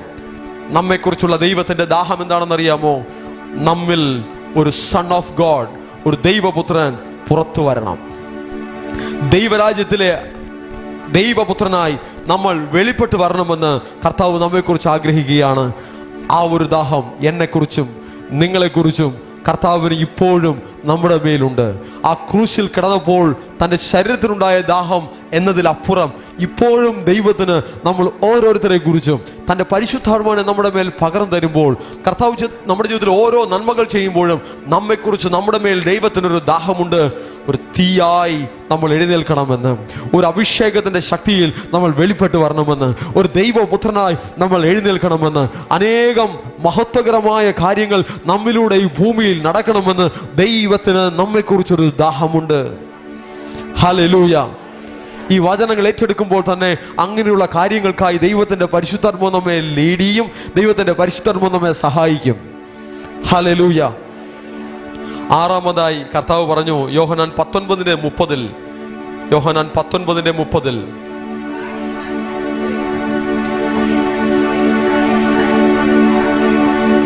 ശരി നോക്കിക്കേ. കർത്താവ് ക്രൂശിൽ കിടന്ന് അത്രയും സമയം ടൈം സ്പെൻഡ് ചെയ്യുമ്പോൾ, അത്രയും സമയം കർത്താവ് അവിടെ ചിലവഴിക്കേണ്ടുന്നതിന്റെ ആവശ്യം എന്താണെന്ന് അറിയാമോ? പല പല പ്രവചനങ്ങൾ നിറവേറുവാനുണ്ട്, പല പല ദൈവത്തിന്റെ പദ്ധതികൾ പൂർത്തീകരിക്കാനുണ്ട്. ദൈവത്തിന്റെ വിളി, യേശുവിന്റെ മേൽ ഉണ്ടായിരുന്ന ദൈവത്തിന്റെ വിളി എന്താണെന്നറിയാമോ? ദൈവത്തിന്റെ കുഞ്ഞാടായി ലോക മാനവരാശിക്ക് വേണ്ടി തൻ്റെ ശരീരത്തെ ഒരു യാഗമാക്കി മാറ്റി ശരീരത്തെ തകർത്തുകൊണ്ട് മനുഷ്യനെ വീണ്ടെടുക്കുവാനുള്ള ഒരു ദൈവത്തിന്റെ വിളി യേശുവിന്റെ മേലുണ്ടായിരുന്നു. ആ വിളിയെ താൻ പൂർത്തീകരിച്ചു, ആ ദൗത്യത്തെ താൻ പൂർത്തീകരിച്ചത് അനേക പ്രവചനങ്ങളെ കർത്താവ് പൂർത്തീകരിച്ചതിനെ തിരിച്ചറിഞ്ഞ യേശു കർത്താവ് പറയുകയാണ്, ഇറ്റ് ഈസ് ഫിനിഷ്ഡ്, സകലതും പൂർത്തിയായി എന്ന് ക്രൂശിൽ കിടന്നുകൊണ്ട് കർത്താവ് പറയുകയാണ്. എന്ത് പൂർത്തിയായെന്നാ പറയുന്നേ? തൻ്റെ ജീവിതം പൂർത്തിയായെന്നല്ല പറയുന്നേ. താൻ പൂർത്തിയായെന്ന് ഉദ്ദേശിച്ചത് എന്താണെന്ന് അറിയാമോ? അനേക പ്രവചനങ്ങളുടെ നിവൃത്തി ഇവിടെ സംഭവിച്ചു കഴിഞ്ഞിരിക്കുകയാണ്. ദൈവം തന്നെ അയച്ചിരിക്കുന്ന പദ്ധതി അത് തീർന്നിരിക്കുകയാണ്. ആ ദൗത്യം പൂർത്തീകരിച്ച് കഴിഞ്ഞിരിക്കുകയാണ്. അതിനെ കർത്താവ് അനലൈസ് ചെയ്യുകയാണ്. ഈ സിറ്റുവേഷനിൽ നമുക്ക് നമ്മെ ഒന്ന് ശോധന ചെയ്യാം. നിങ്ങളെക്കുറിച്ചുള്ള ദൈവത്തിന്റെ വിളി നിങ്ങൾ പൂർത്തീകരിച്ച് കഴിഞ്ഞുവോ? നിങ്ങളുടെ മേൽ ദൈവത്തിന്റെ വിളി ഉണ്ടോ ഇല്ലേ? ഉണ്ട്. ആരുടെ മേലെല്ലാം ദൈവത്തിന്റെ വിളിയുണ്ട്? ഉണ്ട്. ഓക്കെ, എത്ര കാലമായാലും എന്താണ് ദൈവത്തിന്റെ വിളിയെന്ന് പോലും അറിയാത്ത അവസ്ഥയിലിരിക്കരുത്. ദൈവത്തിന് നമ്മെക്കുറിച്ചുള്ള നമ്മുടെ മേലുള്ള വിളി തിരുവചനത്തിലൂടെ കർത്താവ് വെളിപ്പെടുത്തി നമ്മെ അതിലേക്ക് കൊണ്ടുവന്നുകൊണ്ടിരിക്കുകയാണ്. അതിനായി പണിതെടുത്തുകൊണ്ടിരിക്കുകയാണ്. ഹല്ലേലൂയ. ഈ ഭൂമിയിലായിരിക്കുന്ന കാലമെല്ലാം യേശുവിന്റെ സ്നേഹത്തെ വെളിപ്പെടുത്തുവാൻ ഒരു ദൈവവിളി നമ്മുടെ മേലുണ്ട്. ഹല്ലേലൂയ. യേശുവിന്റെ മഹത്വത്തെ ഉയർത്തിപ്പിടിക്കുവാൻ ഒരു വിളി നമ്മുടെ മേലുണ്ട്. മനുഷ്യപുത്രനെ ഉയർത്തുവാനൊരു വിളി നമ്മുടെ മേലുണ്ട്. അനേകരെ യേശുവിലേക്ക് അട്രാക്ട് ചെയ്യുവാനുള്ള ഒരു വിളി നമ്മുടെ മേലുണ്ട്. ഹല്ലേലൂയ. ആ സത്യത്തിലേക്ക്, ദൈവരാജ്യത്തിന്റെ അനുഭവത്തിലേക്ക് അനേകരെ കൊണ്ടുവരുവാനുള്ള ഒരു വിളി നമ്മുടെ മേലുണ്ട്. വിളിയിലേക്ക് കയറി വരാം. വിളിയെ ഏറ്റെടുക്കാം. Ready? Are you ready? Amen. Hallelujah. Hallelujah. യേശുവിന്റെ മേലൊരു വിളി ഉണ്ടായിരുന്നു. ആ വിളി കോളിംഗ്, ദൈവത്തിന്റെ വിളി കോളിംഗ്. അത് യേശു നന്നായി പൂർത്തീകരിച്ചു. ആ ദൗത്യമെല്ലാം പൂർത്തീകരിച്ചു. ഒന്നും ബാക്കി വെച്ചില്ല. തിരുവെഴുത്തിനെല്ലാം നിവൃത്തി വരുന്ന വണ്ണം പരിശുദ്ധാത്മാവിന്റെ നിയോഗത്തിൽ താൻ ചെയ്യേണ്ടതെല്ലാം ചെയ്തു പൂർത്തീകരിച്ചു. പോകേണ്ട സ്ഥലങ്ങളിലെല്ലാം പോയി, ഇടപെടേണ്ട വ്യക്തികളിലോടെല്ലാം ഇടപെട്ടു. ദൈവത്തിന്റെ വിളി കൃത്യമായും ആ ദൗത്യത്തെ പൂർത്തീകരിച്ചുകൊണ്ട് യേശു ക്രൂശിൽ കിടന്ന് പറയുകയാണ്, ഇറ്റ് ഈസ് ഫിനിഷ്ഡ്. സകലതും നിവൃത്തിയായി. ദൈവം എന്റെ മേൽ വെച്ച ദൗത്യം മുഴുവനും ഞാൻ തികച്ചിരിക്കുകയാണ് എന്ന് യേശു പറയുകയാണ്. നമ്മുടെ ഓരോ ജീവിതങ്ങളിലും ഒരു വിളിയുണ്ട്, ഒരു ദൗത്യമുണ്ട്. ആ ദൗത്യത്തിലേക്ക് വേഗം നമ്മുടെ ജീവിതത്തിൽ നമ്മൾ കയറി വരണം. പരിശുദ്ധാത്മാവിന്റെ നടത്തിപ്പിൽ, വചനത്തിന്റെ വെളിച്ചത്തിൽ നമ്മൾ കയറി വരുമ്പോൾ ദൈവം നമ്മെക്കുറിച്ച്, ഓരോരുത്തരെ കുറിച്ചും വ്യത്യസ്തമായ ദൗത്യങ്ങൾ വെച്ചിട്ടുണ്ട്. ആ ദൗത്യങ്ങളിലേക്ക് പരിശുദ്ധാത്മാവ് നമ്മെ നടത്തും. ഹല്ലേലൂയ. ജീവിതകാലം മുഴുവനും വിളി എന്താണെന്ന് പോലും അറിയാതെ ജീവിച്ച് മരിച്ചു പോകുവാൻ പാടില്ല. ആ വിളിയിലേക്ക് വന്ന് ആ ദൗത്യത്തെ പൂർത്തീകരിച്ചാൽ നമ്മെക്കുറിച്ചുള്ള ദൈവത്തിന്റെ ഇഷ്ടം ഈ ഭൂമിയിൽ നിറവേറും. യേശുവിന്റെ മേലുള്ള ദൗത്യം യേശു പൂർത്തീകരിച്ചു. നമ്മുടെ മേലുള്ള ദൗത്യം നമ്മൾ പൂർത്തീകരിക്കണം. നമ്മുടെ മേലുള്ള വിളി, അതിലേക്ക് നമ്മൾ കയറി വരണം. നമ്മെക്കുറിച്ചുള്ള ദൈവത്തിന്റെ ഇഷ്ടം, നമ്മെക്കുറിച്ചുള്ള ദൈവത്തിന്റെ ദൗത്യം അത് പൂർത്തീകരിപ്പാണ്ടൊക്കെ വേണം. പരിശുദ്ധാത്മാവ് നമ്മെ സകല സത്യത്തിലും വഴി നടത്തിക്കൊണ്ടിരിക്കുകയാണ്. പിതാവ് നമ്മെ ബലപ്പെടുത്തുകയാണ്. യേശുവിന്റെ നാമത്തിൽ നമ്മൾ മുദ്രയിടപ്പെട്ടിരിക്കുകയാണ്. പരിശുദ്ധാത്മാവ് നമ്മെ മുദ്രയിട്ടിരിക്കുകയാണ്. ആ വിളിയിലേക്ക് കയറി വരാം. ആരാധിക്കുന്ന ദൈവ മക്കൾ ആ വിളിയിലേക്ക് കയറി വരും. വചനത്തെ ഏറ്റെടുക്കുന്ന ദൈവത്തിന്റെ മക്കൾ ആ വിളിയിലേക്ക് കയറി വരും. ആമേൻ. ഹല്ലേലൂയ. ആ വചനത്തിന്റെ വെളിച്ചം ഉള്ളിൽ പ്രകാശിക്കുമ്പോൾ നമ്മൾ ആ വിളിയിലേക്ക് കയറി വരും. ആ വിളിയിലേക്ക്, ആ കോളിംഗിലേക്ക്, ആ ദൗത്യത്തിലേക്ക് കയറി വരുവാൻ പരിശുദ്ധാത്മാവ് നമ്മെ വിളിക്കുകയാണ്. എല്ലാ ദുഃഖ വെള്ളിയാഴ്ചയും വന്ന് കരഞ്ഞിരുന്ന് എഴുന്നേറ്റ് പോകുവാനല്ല. കർത്താവ് ആൾറെഡി ക്രൂശിൽ മരിച്ചു. അതിന്റെ രക്ഷ നമ്മൾ സ്വന്തമാക്കി ആ ദൗത്യത്തിലേക്ക് കയറി വരാം. ആ പർപ്പസിലേക്ക് കയറി വരാം. ചില ആത്മാക്കളെ വിടുവിച്ചെടുക്കുവാനുള്ള ഒരു ദൗത്യം ദൈവപൈതലേ നിന്നെക്കുറിച്ച് ദൈവത്തിനുണ്ട്. കർത്താവിന്റെ മഹത്വം ചില സ്ഥലങ്ങളിൽ വെളിപ്പെടുത്തുവാനുള്ള ഒരു ദൗത്യം നിന്നെക്കുറിച്ചുണ്ട്. ഹല്ലേലൂയ. തിരുവചനങ്ങൾ ധ്യാനിക്കുമ്പോൾ ദൈവം തന്റെ മക്കളെ കുറിച്ചുള്ള ദൗത്യങ്ങളെ വെളിപ്പെടുത്തും. ആ വിളി എന്താണെന്ന് വെളിപ്പെടുത്തും. ആ ഇഷ്ടം എന്താണെന്ന് വെളിപ്പെടുത്തും. ദൈവരാജ്യത്തിന്റെ പദ്ധതി എന്താണെന്ന് വെളിപ്പെടുത്തും. ആ പദ്ധതിയിലേക്ക് കയറി വരുവാണ്ടൊക്കെ വേണം ഒരു ഓപ്പൺ ഇൻവിറ്റേഷൻ, ഒരു തുറന്ന വിളി ദൈവം തന്റെ സഭയ്ക്കായി കൊടുത്തിരിക്കുകയാണ്. ഈ ഭൂമിയെ വീണ്ടെടുക്കുവാണ്ടൊക്കെ വേണം. പിശാചിന്റെ സ്വാധീനത്തിൽ നിന്നും, പിശാചിന്റെ അടിമത്തത്തിൽ നിന്നും, ദുഷ്ടന്റെ വാഴ്ചയിൽ നിന്നും ഈ ഭൂമിയെ വീണ്ടെടുക്കുവാണ്ടൊക്കെ വേണം ഒരു ദൗത്യം, ഒരു വിളി ദൈവ പൈതലേ നിന്റെ മേൽ കർത്താവ് വെച്ചിരിക്കുന്നു. നീ ഒരു ദൈവ പുത്രനായി എഴുന്നേറ്റ് വരുവാനുള്ള ഒരു വിളി നിന്റെ മേൽ കർത്താവ് വെച്ചിരിക്കുകയാണ്. ദൗത്യത്തിലേക്ക് ദൈവസഭ കയറി വരട്ടെ. ദൈവം വെച്ചിരിക്കുന്ന വിളിയിലേക്ക്, ദൈവത്തിന്റെ പദ്ധതിയിലേക്ക് ദൈവസഭ കയറി വരട്ടെ. ആ ദൗത്യത്തെ പൂർത്തീകരിച്ചുകൊണ്ട് ഈ ജീവിതയാത്ര അവസാനിപ്പിക്കുവാൻ ഓരോ ദൈവമക്കൾക്കും കഴിയട്ടെ. ഒരു വിളി, ഒരു ദൗത്യം, ഒരു ദൈവ പദ്ധതി രക്ഷിക്കപ്പെട്ട ഓരോ ദൈവമക്കളെ കുറിച്ചും ദൈവത്തിനുണ്ട്. നമ്മുടെ ആവശ്യങ്ങളിൽ മാത്രം നമ്മൾ ഫോക്കസ് ചെയ്താൽ പോരാ, ദൈവരാജ്യത്തെ കുറിച്ച്, ദൈവരാജ്യത്തിന്റെ കാര്യങ്ങളെ കുറിച്ച് ചിന്തയുള്ള മക്കളായി നമുക്ക് എഴുന്നേൽക്കാം. തിന്നുക, കുടിക്കുക, ആനന്ദിക്കുക എന്ന ലോക മക്കളുടെ മനസ്സിൽ ഇരുന്നാൽ പോരാ, ക്രിസ്തുവിന്റെ ഭാവം തന്നെ നമ്മിലുണ്ടാകട്ടെ, ക്രിസ്തുവിന്റെ മൈൻഡ് തന്നെ നമ്മിലുണ്ടാകട്ടെ, ക്രിസ്തുവിന്റെ മെന്റാലിറ്റി, ക്രിസ്തുവിന്റെ ആറ്റിറ്റ്യൂഡ് തന്നെ നമ്മിലുണ്ടാകട്ടെ. ഹല്ലേലൂയ. ദൈവരാജ്യത്തിൽ അനേക വേലകളുണ്ട്, കൊയ്ത്ത് വളരെയുണ്ട്, വേലക്കാരോ ചുരുക്കം. അനേക വേലകൾ ഈ ഭൂമിയിൽ പൂർത്തീകരിക്കുവാനുണ്ട്. ദൈവ പദ്ധതിയിലേക്ക് ഭൂമിയെ കൊണ്ടുവരുവാൻ, ദൈവരാജ്യം ഈ ഭൂമിയിൽ വരുവാൻ അനേക വേലകൾ ഈ ഭൂമിയിൽ പൂർത്തീകരിക്കുവാനുണ്ട്. ദൈവവേദലേ, നിന്നെ ആ ദൗത്യത്തിലേക്കായി കർത്താവ് വിളിച്ചിരിക്കുകയാണ്. ഹല്ലേലൂയ. നിന്റെ ദേശത്തിൽ ഒരു ദുഷ്ടശക്തികളും വാഴ്ച നടത്താതെ വണ്ണം ദൈവത്തിന്റെ വാഴ്ചയെ, ദൈവത്തിന്റെ മഹത്വത്തെ, ദൈവത്തിന്റെ സാന്നിധ്യത്തെ നീ ആയിരിക്കുന്ന ദേശത്ത്, നീ ആയിരിക്കുന്ന സ്ഥലത്ത് കൊണ്ടുവരുവാനുള്ള ഒരു ദൗത്യം നിന്റെ മേലുണ്ട്. ഹല്ലേലൂയ. ഒരു ദൈവ പൈതൽ ആരാധിക്കുന്ന, ആത്മാവിൽ ആരാധിക്കുന്ന ഒരു ദൈവ പൈതൽ ഒരു ദേശത്തുണ്ടെങ്കിൽ ആ ദേശത്ത് ഒരു ദുഷ്ടശക്തികളും തല ഉയർത്തുകയില്ല. ഉയർന്നിരിക്കുന്നതിനെല്ലാം കർത്താവ് താഴെ തള്ളിയിടും. ഹല്ലേലൂയ. പിശാചിന്റെ പദ്ധതികളെ, ക്രിയകളെ, പ്രവൃത്തികളെ അഴിപ്പാൻ തന്നെ മനുഷ്യപുത്രൻ പ്രത്യക്ഷനായി. താൻ ക്രൂശിൽ കിടന്ന് പറയുകയാണ്, ഇറ്റ് ഈസ് ഫിനിഷ്ഡ്, സകലതും പൂർത്തിയായി. എന്നാൽ നമ്മെ നോക്കി ആ ശബ്ദം ഇന്നും മുഴങ്ങുകയാണ്.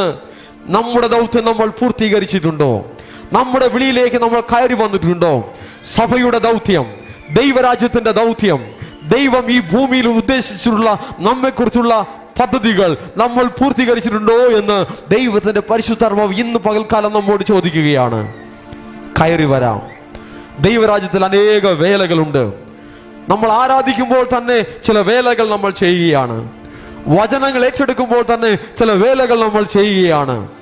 നമ്മിൽ ദൈവത്തിന്റെ പദ്ധതി നിറവേറട്ടെ, ദൈവത്തിന്റെ ദൗത്യം നമ്മിൽ വെളിപ്പെട്ടു വരട്ടെ, നമ്മിൽ നിന്ന് അത് പൂർത്തിയായി വരട്ടെ.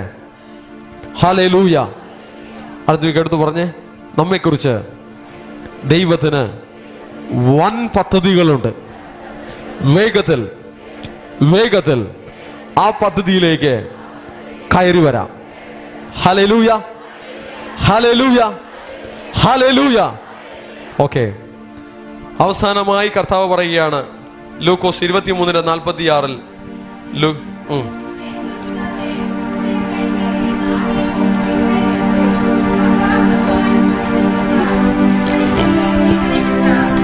യേശു ഒരു ആത്മ മനുഷ്യനാണ്, സ്പിരിറ്റ് മാനാണ്, ഒരു ജഡീക മനുഷ്യനല്ല. യേശു എങ്ങനെ ഒരു മനുഷ്യനാണ്? നാം ഈ വചനങ്ങൾ ധ്യാനിക്കുമ്പോൾ നാമും ഒരു ആത്മ മനുഷ്യനായി മാറിക്കൊണ്ടിരിക്കുകയാണ്. Hallelujah, hallelujah. നമ്മെ കർത്താവ് എന്താക്കി മാറ്റുന്നു? സ്പിരിറ്റ് മാൻ. എല്ലാവരും പറഞ്ഞ സ്പിരിറ്റ് മാൻ, ആത്മ മനുഷ്യൻ. തമിഴിൽ ആവിക്കൂറിയ മനിതൻ. ശരിയാണോ? ആവിക്കൂറിയ മനിതൻ. അങ്ങനെ കർത്താവ് നമ്മളെ ആക്കി മാറ്റിക്കൊണ്ടിരിക്കുകയാണ്. ഹല്ലേലൂയ. നേരത്തെ ഞാൻ പറഞ്ഞു, മനുഷ്യപുത്രൻ എന്ന നിലയിൽ നിന്നും ദൈവപുത്രനായി നമ്മളെ കർത്താവ് മാറ്റിക്കൊണ്ടിരിക്കുകയാണ്. ഇപ്പൊ ഞാൻ പറയട്ടെ, ഒരു ജഡീക മനുഷ്യൻ എന്ന നിലയിൽ നിന്നും ഒരു ആത്മ മനുഷ്യനായി കർത്താവ് നമ്മെ മാറ്റിക്കൊണ്ടിരിക്കുകയാണ്. ദൈവത്തിന്റെ വചനം നമുക്ക് നേരായി വരുമ്പോൾ ഈ പ്രോസസ്സിംഗ് ആണ് നമ്മിൽ നടക്കുന്നത്. നീ ജഡീക മനുഷ്യനായിരിക്കേണ്ടവനല്ല, നീ ഒരു ആത്മ മനുഷ്യനായി വെളിപ്പെടേണ്ടവനാണ്. നീ ഒരു മനുഷ്യപുത്രനായി ഇരിക്കേണ്ടവനല്ല, നീ ഒരു ദൈവപുത്രനായി വെളിപ്പെട്ട് വരേണ്ടവനാണ്. ഹല്ലേലൂയ. ഒരാത്മ മനുഷ്യന് തൻ്റെ ആത്മാവിന്റെ മേൽ ഒരു വിവേചനമുണ്ട്. അതെപ്പോൾ എവിടെ നിൽക്കുമെന്നുള്ള കാര്യം ആ മനുഷ്യന് അറിയാൻ പറ്റും. ഒരിക്കലും ഒരു മനുഷ്യനെ കുറിച്ച് ഞാൻ കേട്ടിട്ടുണ്ട്. അദ്ദേഹം പറഞ്ഞു, ഞാൻ ഇന്ന സമയം മരിക്കുമെന്ന്. അദ്ദേഹത്തെ കുറിച്ച് ശിഷ്യന്മാരുണ്ടായിരുന്നു. ആ സമയത്ത് അദ്ദേഹം പറഞ്ഞതുപോലെ മരിച്ചില്ല. അപ്പോൾ അദ്ദേഹം ശിഷ്യന്മാരോട് പറഞ്ഞു, ഞാൻ ഇന്ന സമയം മരിക്കുമെന്ന് ഞാൻ എല്ലാവരുടെ പറഞ്ഞു. അതുകൊണ്ട് ഞാൻ ഇപ്പോൾ മരിച്ചില്ല എങ്കിൽ അതിനി മോശമാണ്. അതുകൊണ്ട് നിങ്ങൾ ചെയ്യേണ്ടത് ഒരു തേങ്ങ എടുത്ത് എൻ്റെ തലയിൽ അടിച്ച് എന്നെ കൊല്ലാൻ പറഞ്ഞു. ആർക്കെങ്കിലും അറിയാമോ ആ മനുഷ്യനെ? പരിചയമുണ്ടല്ലോ അവർക്കും? ശരി, ഞാൻ പറഞ്ഞു കേട്ടിട്ടുള്ളതാണ്, ഞാൻ കണ്ടിട്ടില്ല ആ മനുഷ്യനെ. ശരി, പക്ഷേ യേശു അങ്ങനെയല്ല. താൻ ഇന്ന സമയം മരിക്കുമെന്ന് പറഞ്ഞാൽ, പ്രാണനെ കൊടുക്കുന്നു എന്ന് പറഞ്ഞാൽ, ആത്മാവിനെ ഭരമേൽപ്പിക്കുന്നു എന്ന് പറഞ്ഞാൽ അത് അച്ചട്ടായിരിക്കും. അത് പറഞ്ഞതിൽ നിന്നും അങ്ങുമിങ്ങും പോകില്ല. ഒരു ശരീരത്തിൽ, മരിച്ച ശരീരത്തിൽ ആത്മാവ് വരാൻ പറഞ്ഞാൽ വരും, തിരിച്ചും പറഞ്ഞാൽ പോകാൻ പറഞ്ഞാൽ പോവുകയും ചെയ്യും. ഇതാണ് ദൈവപുത്രന്മാരുടെ പ്രത്യേകത. ഞാൻ ഒന്നുകൂടെ പറയാം. സാധാരണ ആത്മാവ് വരുന്ന കാര്യമേ എല്ലാവർക്കും അറിയായിരിക്കും അല്ലേ? ഒന്നുകൂടെ പറയാം. ആത്മാവിനെ ഒരു ശരീരത്തിൽ നിന്ന് എടുക്കാനും ദൈവപുത്രന്മാർക്ക് അധികാരമുണ്ട്. ഓക്കെ, ആത്മാവിനെ കൊണ്ടുവരാൻ മാത്രമല്ല, ആത്മാവിനെ എടുക്കുവാനും ദൈവപുത്രന്മാർക്ക് അധികാരമുണ്ട്. ഹല്ലേലൂയ. യേശു ആ അധികാരം മറ്റുള്ളവരുടെ ജീവിതത്തിൽ ആരുടെ പ്രയോഗിച്ചില്ല. പകരം യേശു തന്റെ ശരീരത്തിൽ തന്നെ അത് പ്രയോഗിക്കുകയാണ്. പിതാവേ, എന്റെ ആത്മാവിനെ തിരുക്കരങ്ങളിൽ ഭരമേൽപ്പിക്കുന്നു. ഹല്ലേലൂയ. നമ്മെ കർത്താവ് ആത്മമനുഷ്യരായി വളർത്തിക്കൊണ്ടുവരികയാണ്. നമ്മെ കർത്താവ് ദൈവപുത്രന്മാരായി വളർത്തിക്കൊണ്ടുവരികയാണ്. നമുക്കെല്ലാവർക്കും ദൈവരാജ്യത്തിൽ നമ്മെക്കുറിച്ച് ദൈവത്തിനൊരു പദ്ധതിയുണ്ട്. ദൈവത്തിന്റെ വിളിയിലേക്ക് നമുക്ക് കയറി വരാം. കർത്താവിന്റെ രാജ്യത്തിൽ നമ്മൾക്ക് പ്രയോജനപ്പെടാം. ഹല്ലേലൂയ. യേശു ക്രൂശിൽ കിടന്നുകൊണ്ട് വളരെ വിലയേറപ്പെട്ട കാര്യങ്ങളാണ് പറഞ്ഞിരിക്കുന്നത്. അപ്പോഴും നമ്മെ ലക്ഷ്യം വെച്ചുകൊണ്ടാണ് പല കാര്യങ്ങളും കർത്താവ് പറഞ്ഞിരിക്കുന്നത്. ആ കർത്താവിൽ നിന്നും അനേക കാര്യങ്ങൾ നമുക്ക് പഠിക്കുവാനുണ്ട്. ക്രൂശിനെ ധ്യാനിക്കുമ്പോൾ നമ്മൾ ആത്മാവിൽ ബലപ്പെടും. ക്രൂശിനെ ധ്യാനിക്കുമ്പോൾ പരിശുദ്ധാത്മാവിന്റെ തീ നമ്മിൽ കത്തും. ക്രൂശിനെ ധ്യാനിക്കുമ്പോൾ ബലഹീനർ ബലം പ്രാപിക്കും. ക്രൂശിനെ ധ്യാനിക്കുമ്പോൾ രോഗികൾ സൗഖ്യമാകും. ക്രൂശിനെ ധ്യാനിക്കുമ്പോൾ പിശാചിന്റെ പ്രവൃത്തികൾ അഴിഞ്ഞു പോകും. ക്രൂശിനെ ധ്യാനിക്കുമ്പോൾ ശാപം മാറും, അനുഗ്രഹം വരും. ഹല്ലേലൂയ. ക്രൂശിൽ ശ്രേഷ്ഠമായ അനുഗ്രഹത്തിന്റെ ഉറവിടങ്ങൾ അടങ്ങിയിട്ടുണ്ട്. ദൈവത്തിന്റെ പുത്രന്മാർ, ദൈവത്തിന്റെ സഭ, ദൈവത്തിന്റെ മക്കൾ അതിനെ ഏറ്റെടുക്കും. ഹല്ലേലൂയ. ക്രൂശിൽ കർത്താവ് പൂർത്തീകരിച്ചിരിക്കുന്ന കാര്യങ്ങൾ ജീവിതത്തിൽ പ്രയോഗിച്ചുകൊണ്ട് അനുഗ്രഹിക്കപ്പെടാം, സൗഖ്യം പ്രാപിക്കാം, ജയമെടുക്കാം, ഉയർത്തപ്പെടാം, മാനിക്കപ്പെടാം, ദൈവകൃപയിൽ ബലപ്പെട്ട് എഴുന്നേൽക്കാം. ഹല്ലേലൂയ.